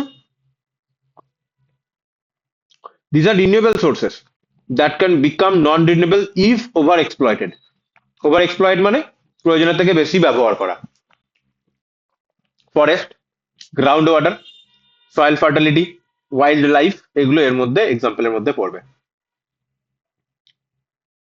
Effect of excessive use versus population growth. Population growth lead to কি হয়? Increase demand for food, water and energy, urbanisation and industrialisation, pressure on land and forest. Population growth বলে এরকম হবে, আরো বেশি ডিফরেস্ট করতে হবে, কারণ নতুন যে মানুষগুলো আসছে তাদেরকে রাখবি কোথায়? প্রয়োজনের থেকে বেশি, মানে জন্মের হার বেশি মৃত্যুর থেকে, তখন এক্সট্রা মানুষকে রাখবি কোথায়? তাহলে আরবানাইজেশন হবে, ইন্ডাস্ট্রিয়ালাইজেশন হবে, কারণ তার এনার্জি সোর্স লাগবে, ওয়াটার, ফুডের সোর্স লাগবে, দেন ইন্ডাস্ট্রিয়ালাইজেশন হবে, তাদেরকে রাখার জন্য আরবানাইজেশন হবে, ল্যান্ড অ্যান্ড ফরেস্টের প্রেসার পড়বে, ইকোসিস্টেম এমনিই ভেঙে পড়বে। ওভার ইউজ হলে কি হবে? Depletion of natural sources, fossil fuel শেষ হয়ে যাবে, ডিফরেস্টেশন, বায়োডাইভার্সিটি লস হবে, ওয়াটার কম পড়বে, সয়েল ডিগ্রেডেশন হবে, এনভায়রনমেন্টের পলিউট্যান্ট বাড়বে, ক্লাইমেট চেঞ্জ হবে। এতগুলো প্রবলেম এইটুকু টুকু করে মনে রাখলেই হবে। আমরা এইটুকু জায়গা পড়ছি এখন। তাহলে আমরা দেখলাম ডেফিনেশনের রিসোর্স ডেফিনেশনের রিসোর্সেস এর ডেফিনেশন পড়লাম, টাইপ অফ রিসোর্সেস আমরা দেখলাম, রিনিউয়েবল, নন রিনিউয়েবল, পোটেনশিয়ালি রিনিউয়েবল সম্বন্ধে বুঝলাম এবং অল্প অল্প করে এক্সাম্পল দেখে নিলাম। এক্সেসিভ ইউজ ভিজাভিজ পপুলেশন গ্রোথ হলে কি প্রবলেম সেটা দেখলাম। এবার আমরা একটু সাস্টেনেবল ডেভেলপমেন্ট সম্বন্ধে দেখে নেবো।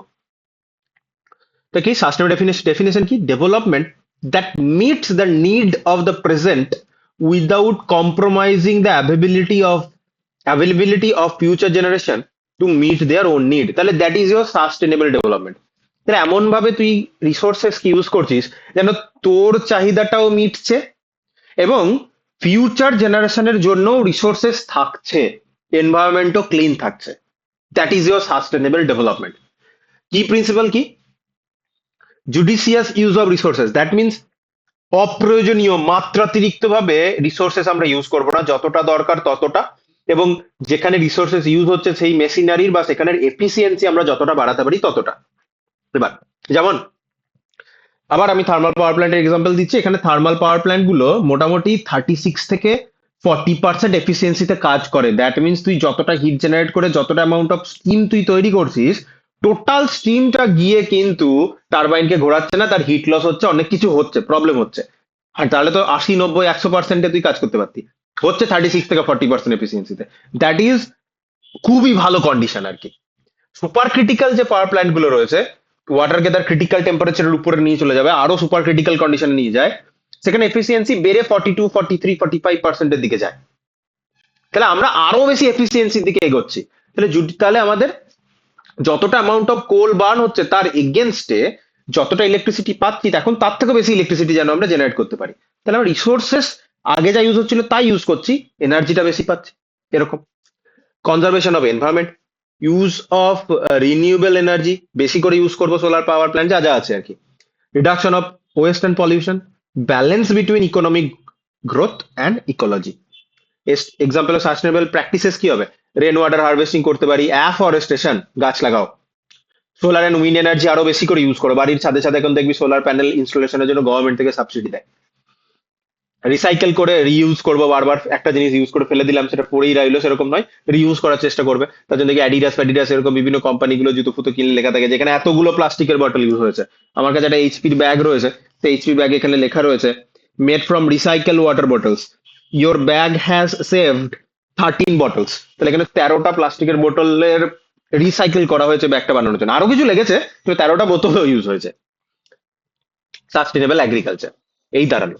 কুইক সামারি দেখতে গেলে এখানে একটা ছোট্ট টেবিল মতো দেওয়া রয়েছে, রিনিউয়েবল, নন রিনিউয়েবল, পোটেনশিয়ালের মধ্যে মিনিং কি? রিপ্লেনিশ কুইকলি, নন রিনিউয়েবল এক্সস্ট হয়ে যাবে, can regenerate but May degrade যদি ওভার এক্সপ্লয়েট আমরা করি। দুটো দুটো চারটে করে এক্সাম্পলে দেওয়া রয়েছে। এত দূর অব্দি বুঝতে পারা গেছে কি বললাম? সোজা জিনিস, খুব কি কিছু কঠিন লাগছে? না স্যার। সোজা জিনিস গল্পের মতো বলে দিলেই বুঝতে পেরে গেলে। এইগুলো যতটুকু বলে দিলাম এইটুকু শুনলেই, ভালো করে শুনলেই পরীক্ষাতে লিখে দিতে পারবি। এবার আমি একটু স্লো যাব, 10-15 মিনিট একটু সময় লাগবে। এত অঙ্ক এখন করাবো না, আগে কোশ্চেন পেপার গুলো আমাকে দে, আমরা আগে একটু বেসিক্সটা দেখে নিই, তারপরে এইসব রিলেটেড কোশ্চেন শেষের দিকে করা যাবে। এবার আমরা ম্যাথামেটিক্স অফ গ্রোথে আসবো, একটু ধীরে ধীরে আমরা পড়ি। প্রথম প্যারাগ্রাফে আমাদের কিছু ইম্পর্টেন্ট কথা বলেছে নাকি। A sense of the future is an essential component in the mix of factors that should be influencing the environmental decision we make today। তবে পড়ানোর আগে একটা কথা বলি, টিপিক্যাল ক্লাসগুলোতে যেরকম বোর্ড ওয়ার্ক করে পড়ানো হয়, এনভায়রনমেন্টাল ইঞ্জিনিয়ারিং এ আমার খুব একটা বেশি বোর্ড ওয়ার্কের জায়গা নেই, কারণ সিলেবাস দেখলি মোস্টলি এখানে থিওরিটিক্যাল জায়গা। মোস্টলি তোকে ওই কি বলবো, বায়োলজির যে নোট মুখস্থ করার মতো সেরকমই তোকে পড়তে হবে। বেস্ট হচ্ছে আমি তোকে নোট প্রোভাইড করে দেবো, কোনো জায়গা যদি আমাকে লিখে বোর্ড ওয়ার্ক করতে হয় সেটা করে দেবো। যার জায়গা একদমই নেই বলতে গেলে এরকম করে কিছু জিনিস পড়ে রাখবি, বাকি তো দেখছিস এগুলো আমি কি বোর্ড ওয়ার্ক করবো, সবই ওই নোট, ইংলিশের নোট মুখস্থ করার মতো। বিষয়টা বুঝে নিলে একটু মুখস্থ করতে সুবিধা হবে। প্রথম লাইনটা বলছে যে ফিউচারে sense of the future is an essential component. ফিউচারে আমি কিভাবে বাঁচবো সেই সেন্সটা আমাদের থাকা খুব দরকার। পার্সোনাল লাইফে তুই তোকে যদি বলি, তা তোর এখন থেকে তুই ভাবছিস, আমার প্লেসমেন্টের কথা ভাবছিস, তুই এখন ভালো করে পড়তে হবে, প্লেসমেন্টে বসতে হবে, একটা চাকরি পেতে হবে, তবে গিয়ে তোর টাকার একটা সোর্স থাকলে তুই জীবনে আরো তোর যা যা ইচ্ছা বা তোর যেগুলো এসেনশিয়াল জিনিসপত্র সেগুলো তুই করতে পারবি, চিন্তা কম হবে। তাহলে তুই ফিউচারের কথা ভাবছিস, সেই ফিউচারের কথা ভেবে তুই কিন্তু সেই মতবিক পড়াশোনা করছিস। সেটাকে ব্রডার স্কেলে আমি যদি নিয়ে যাই, আমাদের যে রিসোর্সেস ইউজ হবে এনভায়রনমেন্টের রেসপেক্টে, যে রিসোর্স ইউজ হবে, যতটা তার জন্য এনার্জি দরকার, যা দরকার যার সবই এনভায়রনমেন্ট থেকে নিতে হবে আমাদের আলটিমেটলি। তাহলে ফিউচারে কতটা কি দরকার পড়বে সেটা যদি আমরা এখন থেকে ভাবি, তাহলে আমরা আজকে যে ডিসিশন গুলো নেব, আমরা কিন্তু সেই মোতাবিক আমরা ডিসিশন গুলো নিতে পারবো ফিউচার জেনারেশনকে রিসোর্স দেওয়ার জন্য বা নিজেদের বেঁচে থাকার জন্য। তাই পপুলেশন গ্রোথ আমাদের পড়া দরকার, প্রথম লাইন এটাই বলেছে। অ্যাজ নিলস বোর, আশা করি নাম শুনেছিস, Nils bore, Bohr's atomic model, say Niels Bohr, suggested that we cannot expect to make accurate prediction of the future, especially when the required time horizon may be extremely long. তাহলে আজ পৃথিবী যেমন ভাবে চলছে, আচ্ছা এই রেটে আজ থেকে 200 বছর বাদে কি গ্রোথ হবে না হবে তুই এখন থেকে প্রেডিক্ট করাটা খুব চাপ। 50 বছর অব্দি চললো, তারপরে এমন কিছু এনভায়রনমেন্টাল বা এমন কিছু ক্যালামিটি এলো যে তোর এই প্রেডিকশনটাকে কিন্তু পুরো উল্টে দিতে পারে। নিলস বোর সেটাই বলেছে। তাহলে তোর এই যে prediction of the future long টাইমে যখনই চলে যাবে, তখনই তার অ্যাকিউরেসি কমতে শুরু করবে। However, often simple estimations can be made that are robust enough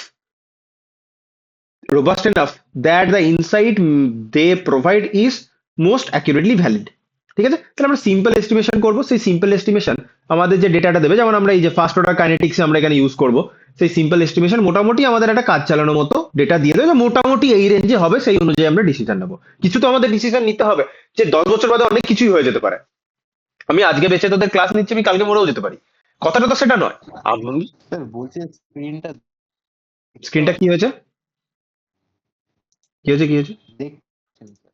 দেখতে পাচ্ছিস না? আমি একবার স্টপ প্রেজেন্টিং করলাম,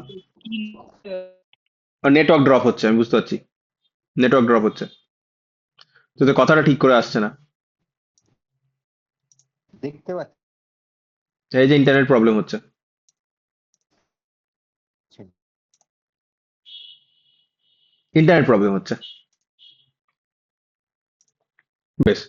দেখ, আমরা মোটামুটি আমরা সিম্পল কিছু এস্টিমেশন করব, কারণ আমাদের তো কিছু কি বলি ডিসিশন তো নিতে হবে আজকে। যেমন আমি যদি একটা এক্সাম্পল বলি, আমি এখন আজকে পড়াচ্ছি, আমি যদি ভাবি কালকে বাড়ি থেকে বেরিয়ে তো আমি মরেও যেতে পারি, তাহলে আমি আর নোট বানিয়ে কি করবো, আমি আর ওদের ক্লাস নেওয়ার প্রিপারেশন নিয়ে করবো? এইভাবে তো মানুষ চলতে পারে না।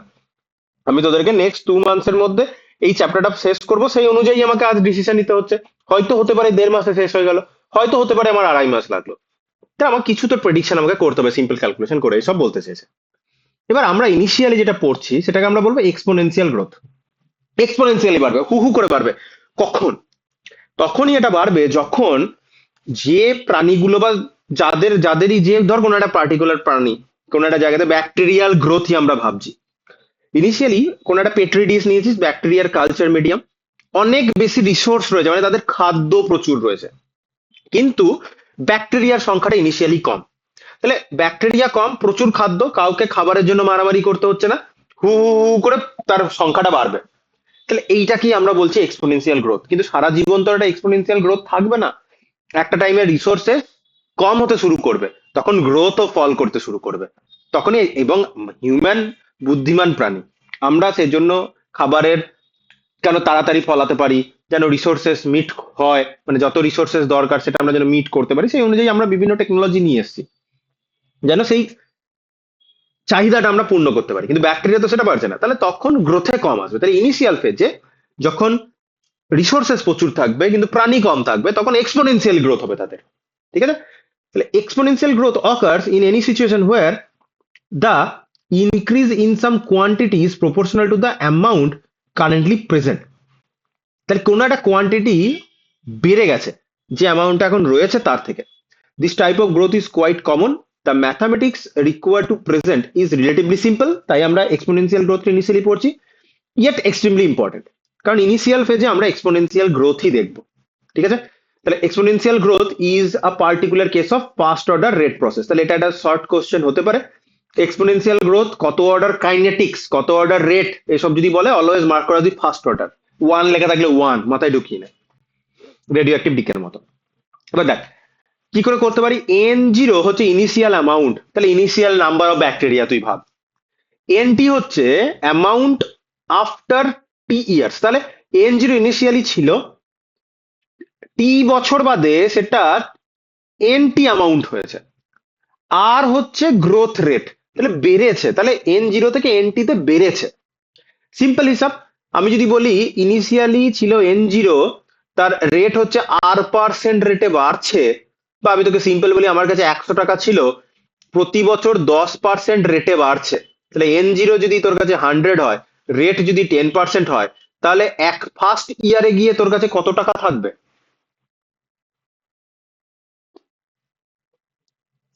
হুম, স্যার তোর কাছে 100 টাকা আছে, তুই ব্যাংকে লাগালি, শেয়ার মার্কেটে লাগালি, যাই করলি, তুই তার পরের বছর 10% ইনক্রিজ রিটার্ন পেলি, মানে তোর ইন্টারেস্ট হচ্ছে 10%। প্রথম বছর যেটা লাগালি সেটাকে জিরো বললাম, তো এক বছর বাদে কত থাকবে? 110 টাকা। 110 টাকা। কি করে বার করলি? 100 প্লাস 100 ইন্টু 10%, এটাই তো করলি। হুম, দ্যাট মিনস N0 হ্যাঁ প্লাস স্যার। N0 ইন্টু আর, এটাই তো করলি। দেখ হ্যাঁ স্যার। তাহলে N1, তাহলে এক বছর বাদে যদি তোর কাছে ইনিশিয়াল N0 অ্যামাউন্ট থাকে, তাহলে এক বছর বাদে তোর কাছে পার্টিকেল বা ব্যাকটেরিয়া প্রাণী যাই হোক বেড়ে কতটা হবে যদি রিসোর্সেস প্রচুর হাই থাকে? N0 প্লাস N0 ইন্টু আর, তাই না? তাহলে এক বছর বাদে তোর কাছে এখন 110 টাকা হলো চক্রবৃদ্ধি সুদ। তাহলে 2 বছর বাদে তোর কাছে কি হবে? তোর কাছে যে 110 টাকাটা ছিল 10% গ্রোথ রেট, তাহলে 110 প্লাস, এটা মুছছে না, আমার কপাল খারাপ, 110 এই কাটাটা কেটে এটা কেটে দিলাম, রাবার আসছে না। 110 প্লাস 110 এর 10% করবি তো চক্রবৃদ্ধি সুদ যদি হয়? হ্যাঁ স্যার। করবি। 110 কে আমি যদি কমন নিই, এই 110টাই হচ্ছে তোর N1, তাহলে আমি বলতে পারি N1 ইন্টু 1 প্লাস আর, এখানে যদি N0 টা কমন নিই, N0 ইন্টু 1 প্লাস আর। দেখা যাচ্ছে ফর্মুলা? আশা করি বোঝা যাচ্ছে।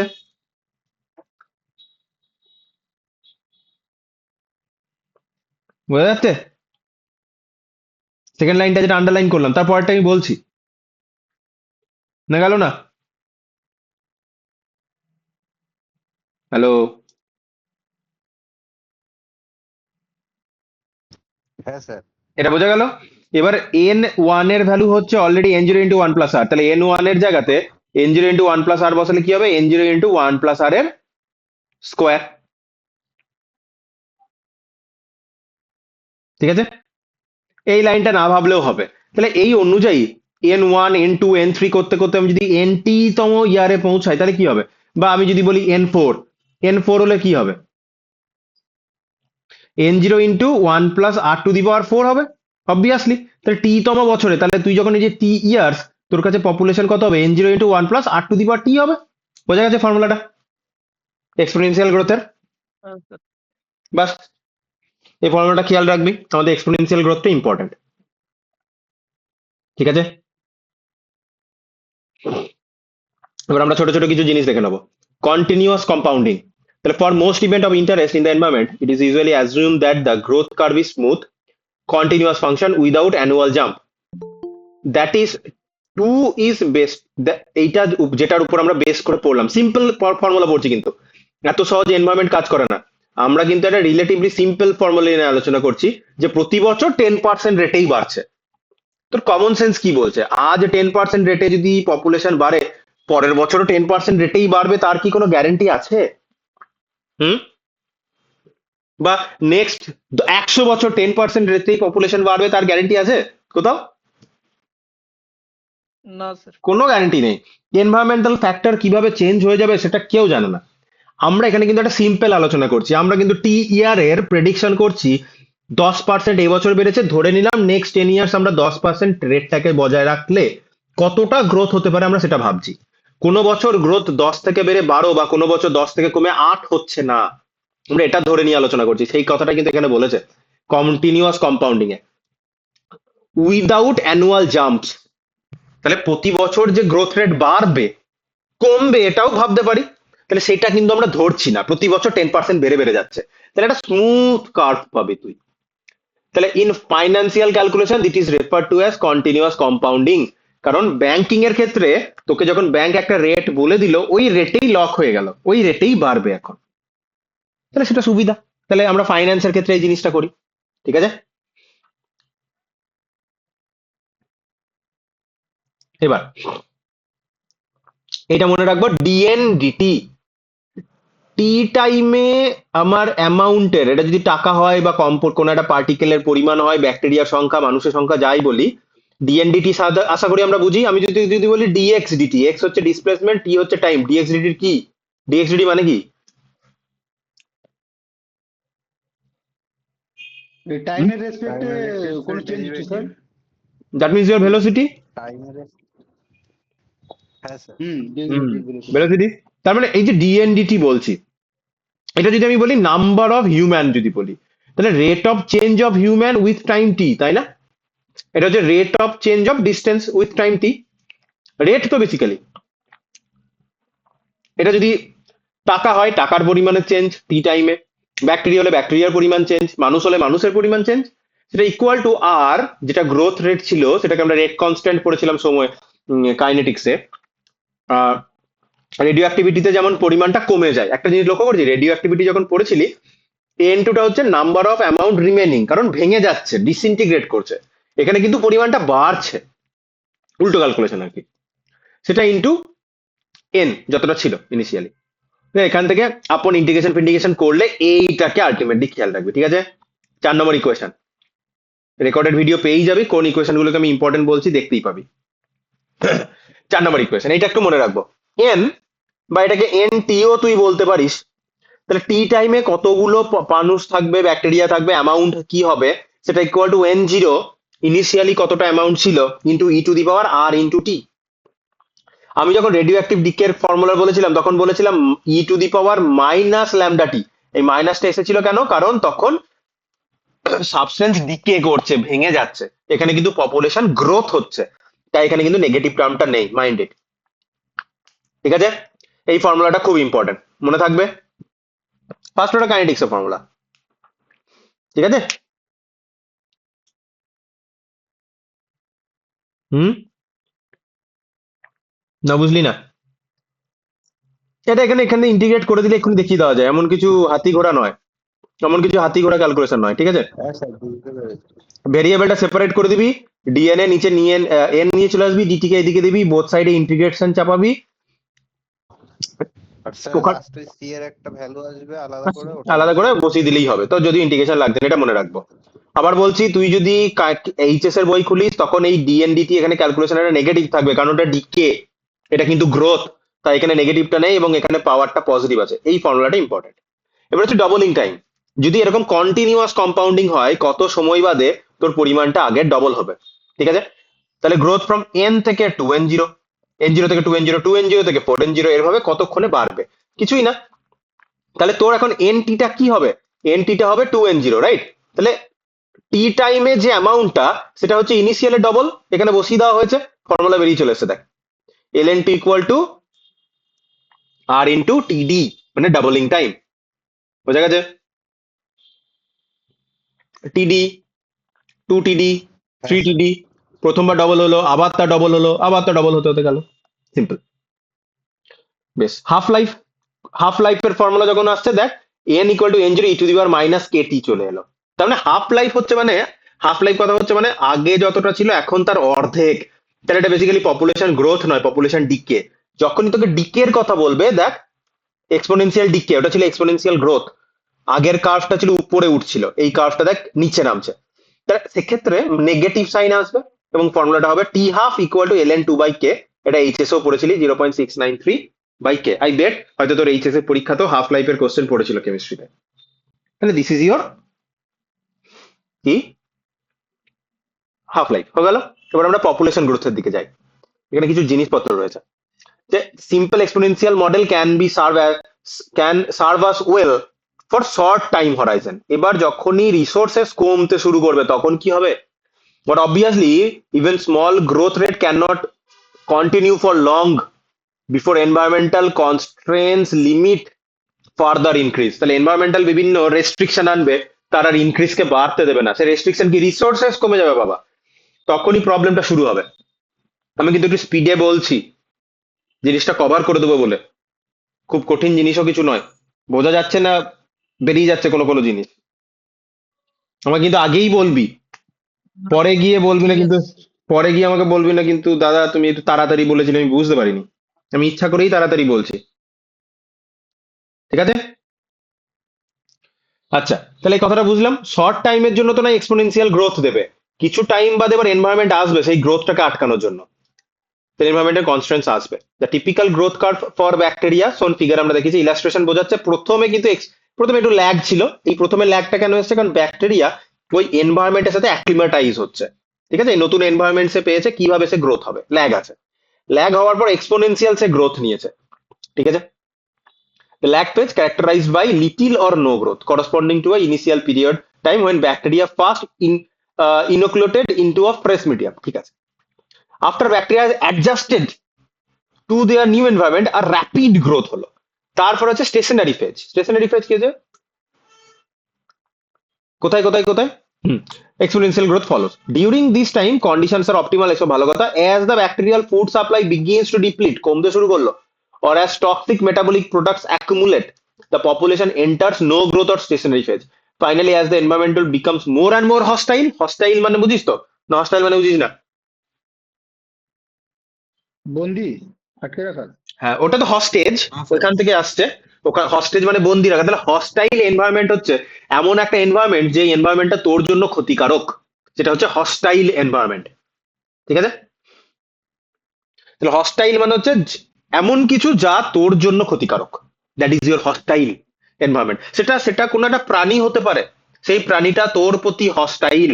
যেমন কোনো পাগলা কুকুর, সেটা সবার প্রতি হস্টাইল, সে সবাইকে গিয়ে কামড়ায়, এরকম একটা ব্যাপার।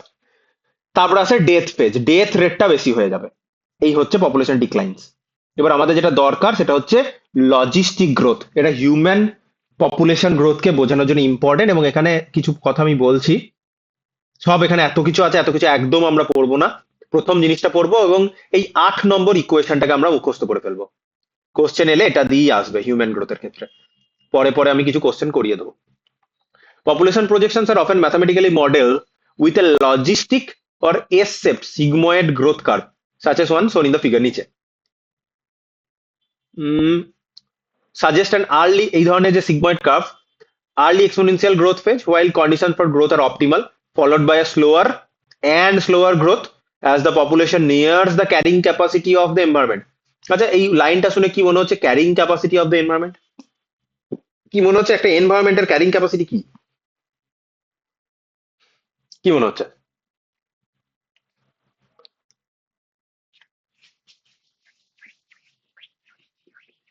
হুম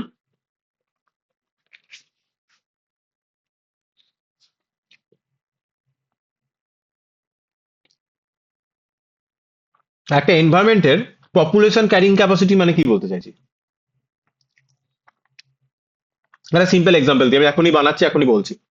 ধর একটা এনভায়রনমেন্ট, কি বলি, কিছু একটা বলি, র্যান্ডম কিছু একটা বলি। একটা এনভায়রনমেন্ট, সেই এনভায়রনমেন্টটা রেগুলার 100টা ফল প্রডিউস করতে পারে। তো ইনিশিয়ালি ধর প্রথমে 10টা ব্যক্তিকে ওখানে রাখা হলো। সেই 10টা ব্যক্তির জন্য 100টা আপেল বা 100টা ফল বেশি। তার ইনিশিয়ালি তাদের কিরকম গ্রোথ হবে? এক্সপোনেনশিয়াল, হ্যাঁ কি না? হু হু করে গ্রোথ বাড়বে, বাড়বে কি বাড়বে না? বাড়বে। বাড়বে। আচ্ছা, এবার হু হু করে গ্রোথ বাড়তে বাড়তে বাড়তে বাড়তে বাড়তে বাড়তে যখন 100টাই ফল, প্রতিটা মানুষের মোটামুটি প্রতিটা মানুষ একটা করে ফল খেলেই সে সার্ভাইভ করে। তাহলে 100টা ব্যক্তি বা 100টা মানুষ তৈরি হয়ে গেল। তাহলে প্রত্যেকে ভাগে এখন একটা করে ফল পৌঁছাচ্ছে। এবার যদি 101টা লোক হয়ে যায়, পার হেডে আপেল বা ফল কি হবে? কম পড়বে। তার মানে লোকজনের মধ্যে মারামারি এবার শুরু হলো। লোকজনের পেট এখন কম ভরছে, তাহলে যখন 100টা ফল তৈরি করতে পারে, প্রত্যেকের একটা করে ফল দরকার এবং 100টাই লোক আছে, তাহলে ওই এনভায়রনমেন্টটা তার ক্যারিং ক্যাপাসিটি রিচ করে গেছে। এবার যত লোক বাড়বে তত তার ক্যারিং ক্যাপাসিটি কমবে, কারণ রিসোর্সেস সেই এনভায়রনমেন্টটা কিন্তু আর দিতে পারছে না। বুঝতে পারছিস? সিম্পল টার্মে ক্যারিং ক্যাপাসিটি মানে কি বলতে চাইছি, তার যতগুলো অ্যানিমেল বা যতগুলো প্রাণকে সাস্টেন করার জন্য রিসোর্সেস অ্যাভেলেবেল, ততগুলো প্রাণ তৈরি হয়ে গেছে, মানে সে তার ক্যারিং ক্যাপাসিটি হিট করে গেছে, রিচ করে গেছে। বুঝতে পারছিস এবার মোটামুটি? স্যার। হুম। তাহলে এবার ধীরে ধীরে যত পপুলেশন বাড়ছে তত সেই এনভায়রনমেন্টটা তার ক্যারিং ক্যাপাসিটির কাছাকাছি পৌঁছাচ্ছে। ঠিক আছে? এই লজিস্টিক কার্ভ ইউজ করে বায়োলজিস্টরা many organism including protozoa, yeast cell, water flea প্রত্যেকের সাইকেলটা বোঝাতে পেরেছে। Mathematically logistic curve derive from the following differential equation. এই ডিফারেন্সিয়াল ইকুয়েশনটা আমরা মনে রাখবো। ডিএনডিটি আগের বার কি ছিল? DNDT equal to R N ছিল। ডিরাইভড ইকুয়েশনটা দেখ আমাদের এক্সপোনেনশিয়াল গ্রোথে DNDT equal to R N, সেটাকে ইন্টিগ্রেট করা হয়েছে। এখানে DNDT equal to R N into 1 - n/k একটা টার্ম চলে এসেছে। ঠিক আছে? where n is population size, k is called the carrying capacity of the environment, that's it. আর হচ্ছে এক্সপোনেনশিয়াল গ্রোথ রেট কনস্ট্যান্ট, যা হবে এরকম তার মোটামুটি একটা কার্ভ আছে। এখানে কে হচ্ছে ক্যারিং ক্যাপাসিটি, যেই ক্যারিং ক্যাপাসিটি হিট করেছে পপুলেশন গ্রোথ স্টল করে গেছে, থেমে গেছে। ঠিক আছে? আর জানতে চাইতে পারে এই যে 1 - n/k, এটাকে আমরা এনভায়রনমেন্টাল রেজিস্ট্যান্স বলবো। এরপর থেকে আর পড়ার দরকার নেই, এত দূর পর্যন্ত পড়লেই আমাদের এনাফ।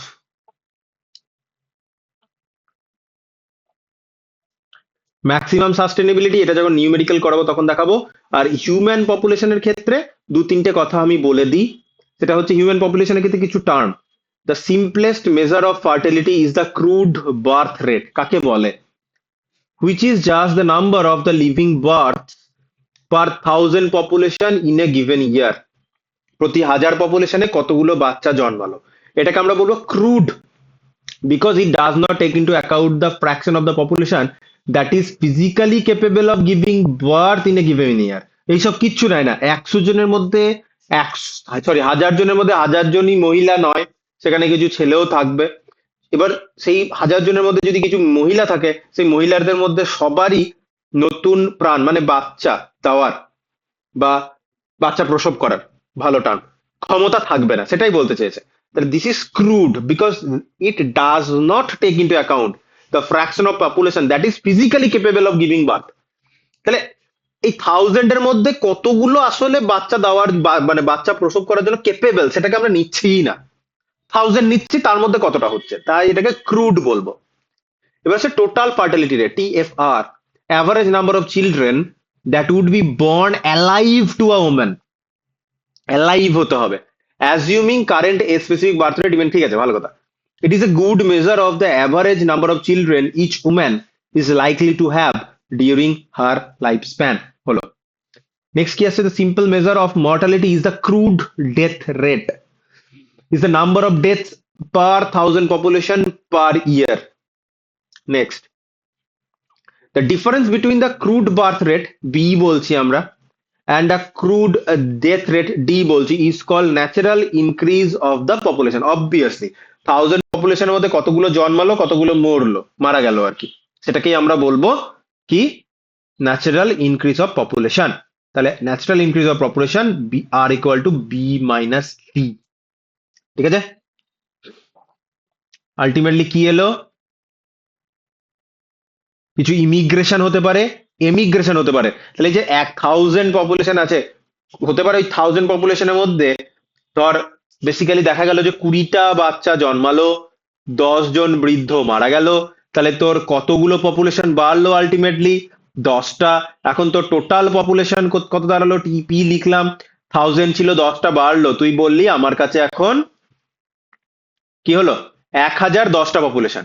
এবার কোনো কারণে এখান থেকে 20 জন লোক বেরিয়ে অন্য জায়গায় চলে গেল, তাহলে তোর কাছে তো এখন 990 দাঁড়ালো। তাই তোকে আরেকটা ফ্যাক্টরও দেখতে হবে, যে ইমিগ্রেশন হচ্ছে না তো, বা ইমিগ্রেশন হচ্ছে না তো, কেউ বেরিয়ে যাচ্ছে না তো, কেউ ঢুকছে না তো, সেটাকেও কনসিডারেশনের মধ্যে নিলে একটা প্লাস এম ফ্যাক্টর চলে এলো। তো এই একটা ফর্মুলা আমরা মনে রাখবো। মোটামুটি বুঝতে পারা গেছে কি বলছি? ম্যাথামেটিক্যাল 2টো বা 3টে ফর্মুলা আমি মনে রাখতে বললাম, সে রিলেটেড নিউমেরিক্যাল এখানে দেওয়া রয়েছে, তুই চাইলে একবার দেখতেই পারিস, পিডিএফটা আপলোড হয়েই যাবে। কিন্তু একবার তোদের কলেজে কিরকম টাইপের কোশ্চেন বা কিরকম নিউমেরিক্যাল দিলে আমি এই কোন টাইপের কোশ্চেন করবি বা কোনগুলো করবি না আমি আরেকটু ভালো করে কেটার করতে পারবো, এই আমার বলার। মোটামুটি আজকে ক্লাসটা বোঝা গেছে, খুব কঠিন কিছু নেই, এরকম গল্পের মতনই ক্লাস হবে প্রতিদিন, ঠিক আছে? স্যার প্রতিদিন ক্লাস হবে স্যার? প্রতিদিন হবে না, সানডে সানডেই ক্লাস হবে। কোনোদিন যদি সানডে ছাড়া, সানডে সানডেই হবে। যদি সিলেবাস শেষ করার জন্য সপ্তাহে মাঝখানে ক্লাস নিতে হয় সেটা জানিয়ে দেওয়া হবে, জেনে যাবি, ঠিক আছে? আচ্ছা, ঠিক আছে। ঠিক আছে, ঠিক আছে, আজকে এতটাই থাকলো। Good night sir. হ্যাঁ, গুড নাইট, রাখলাম।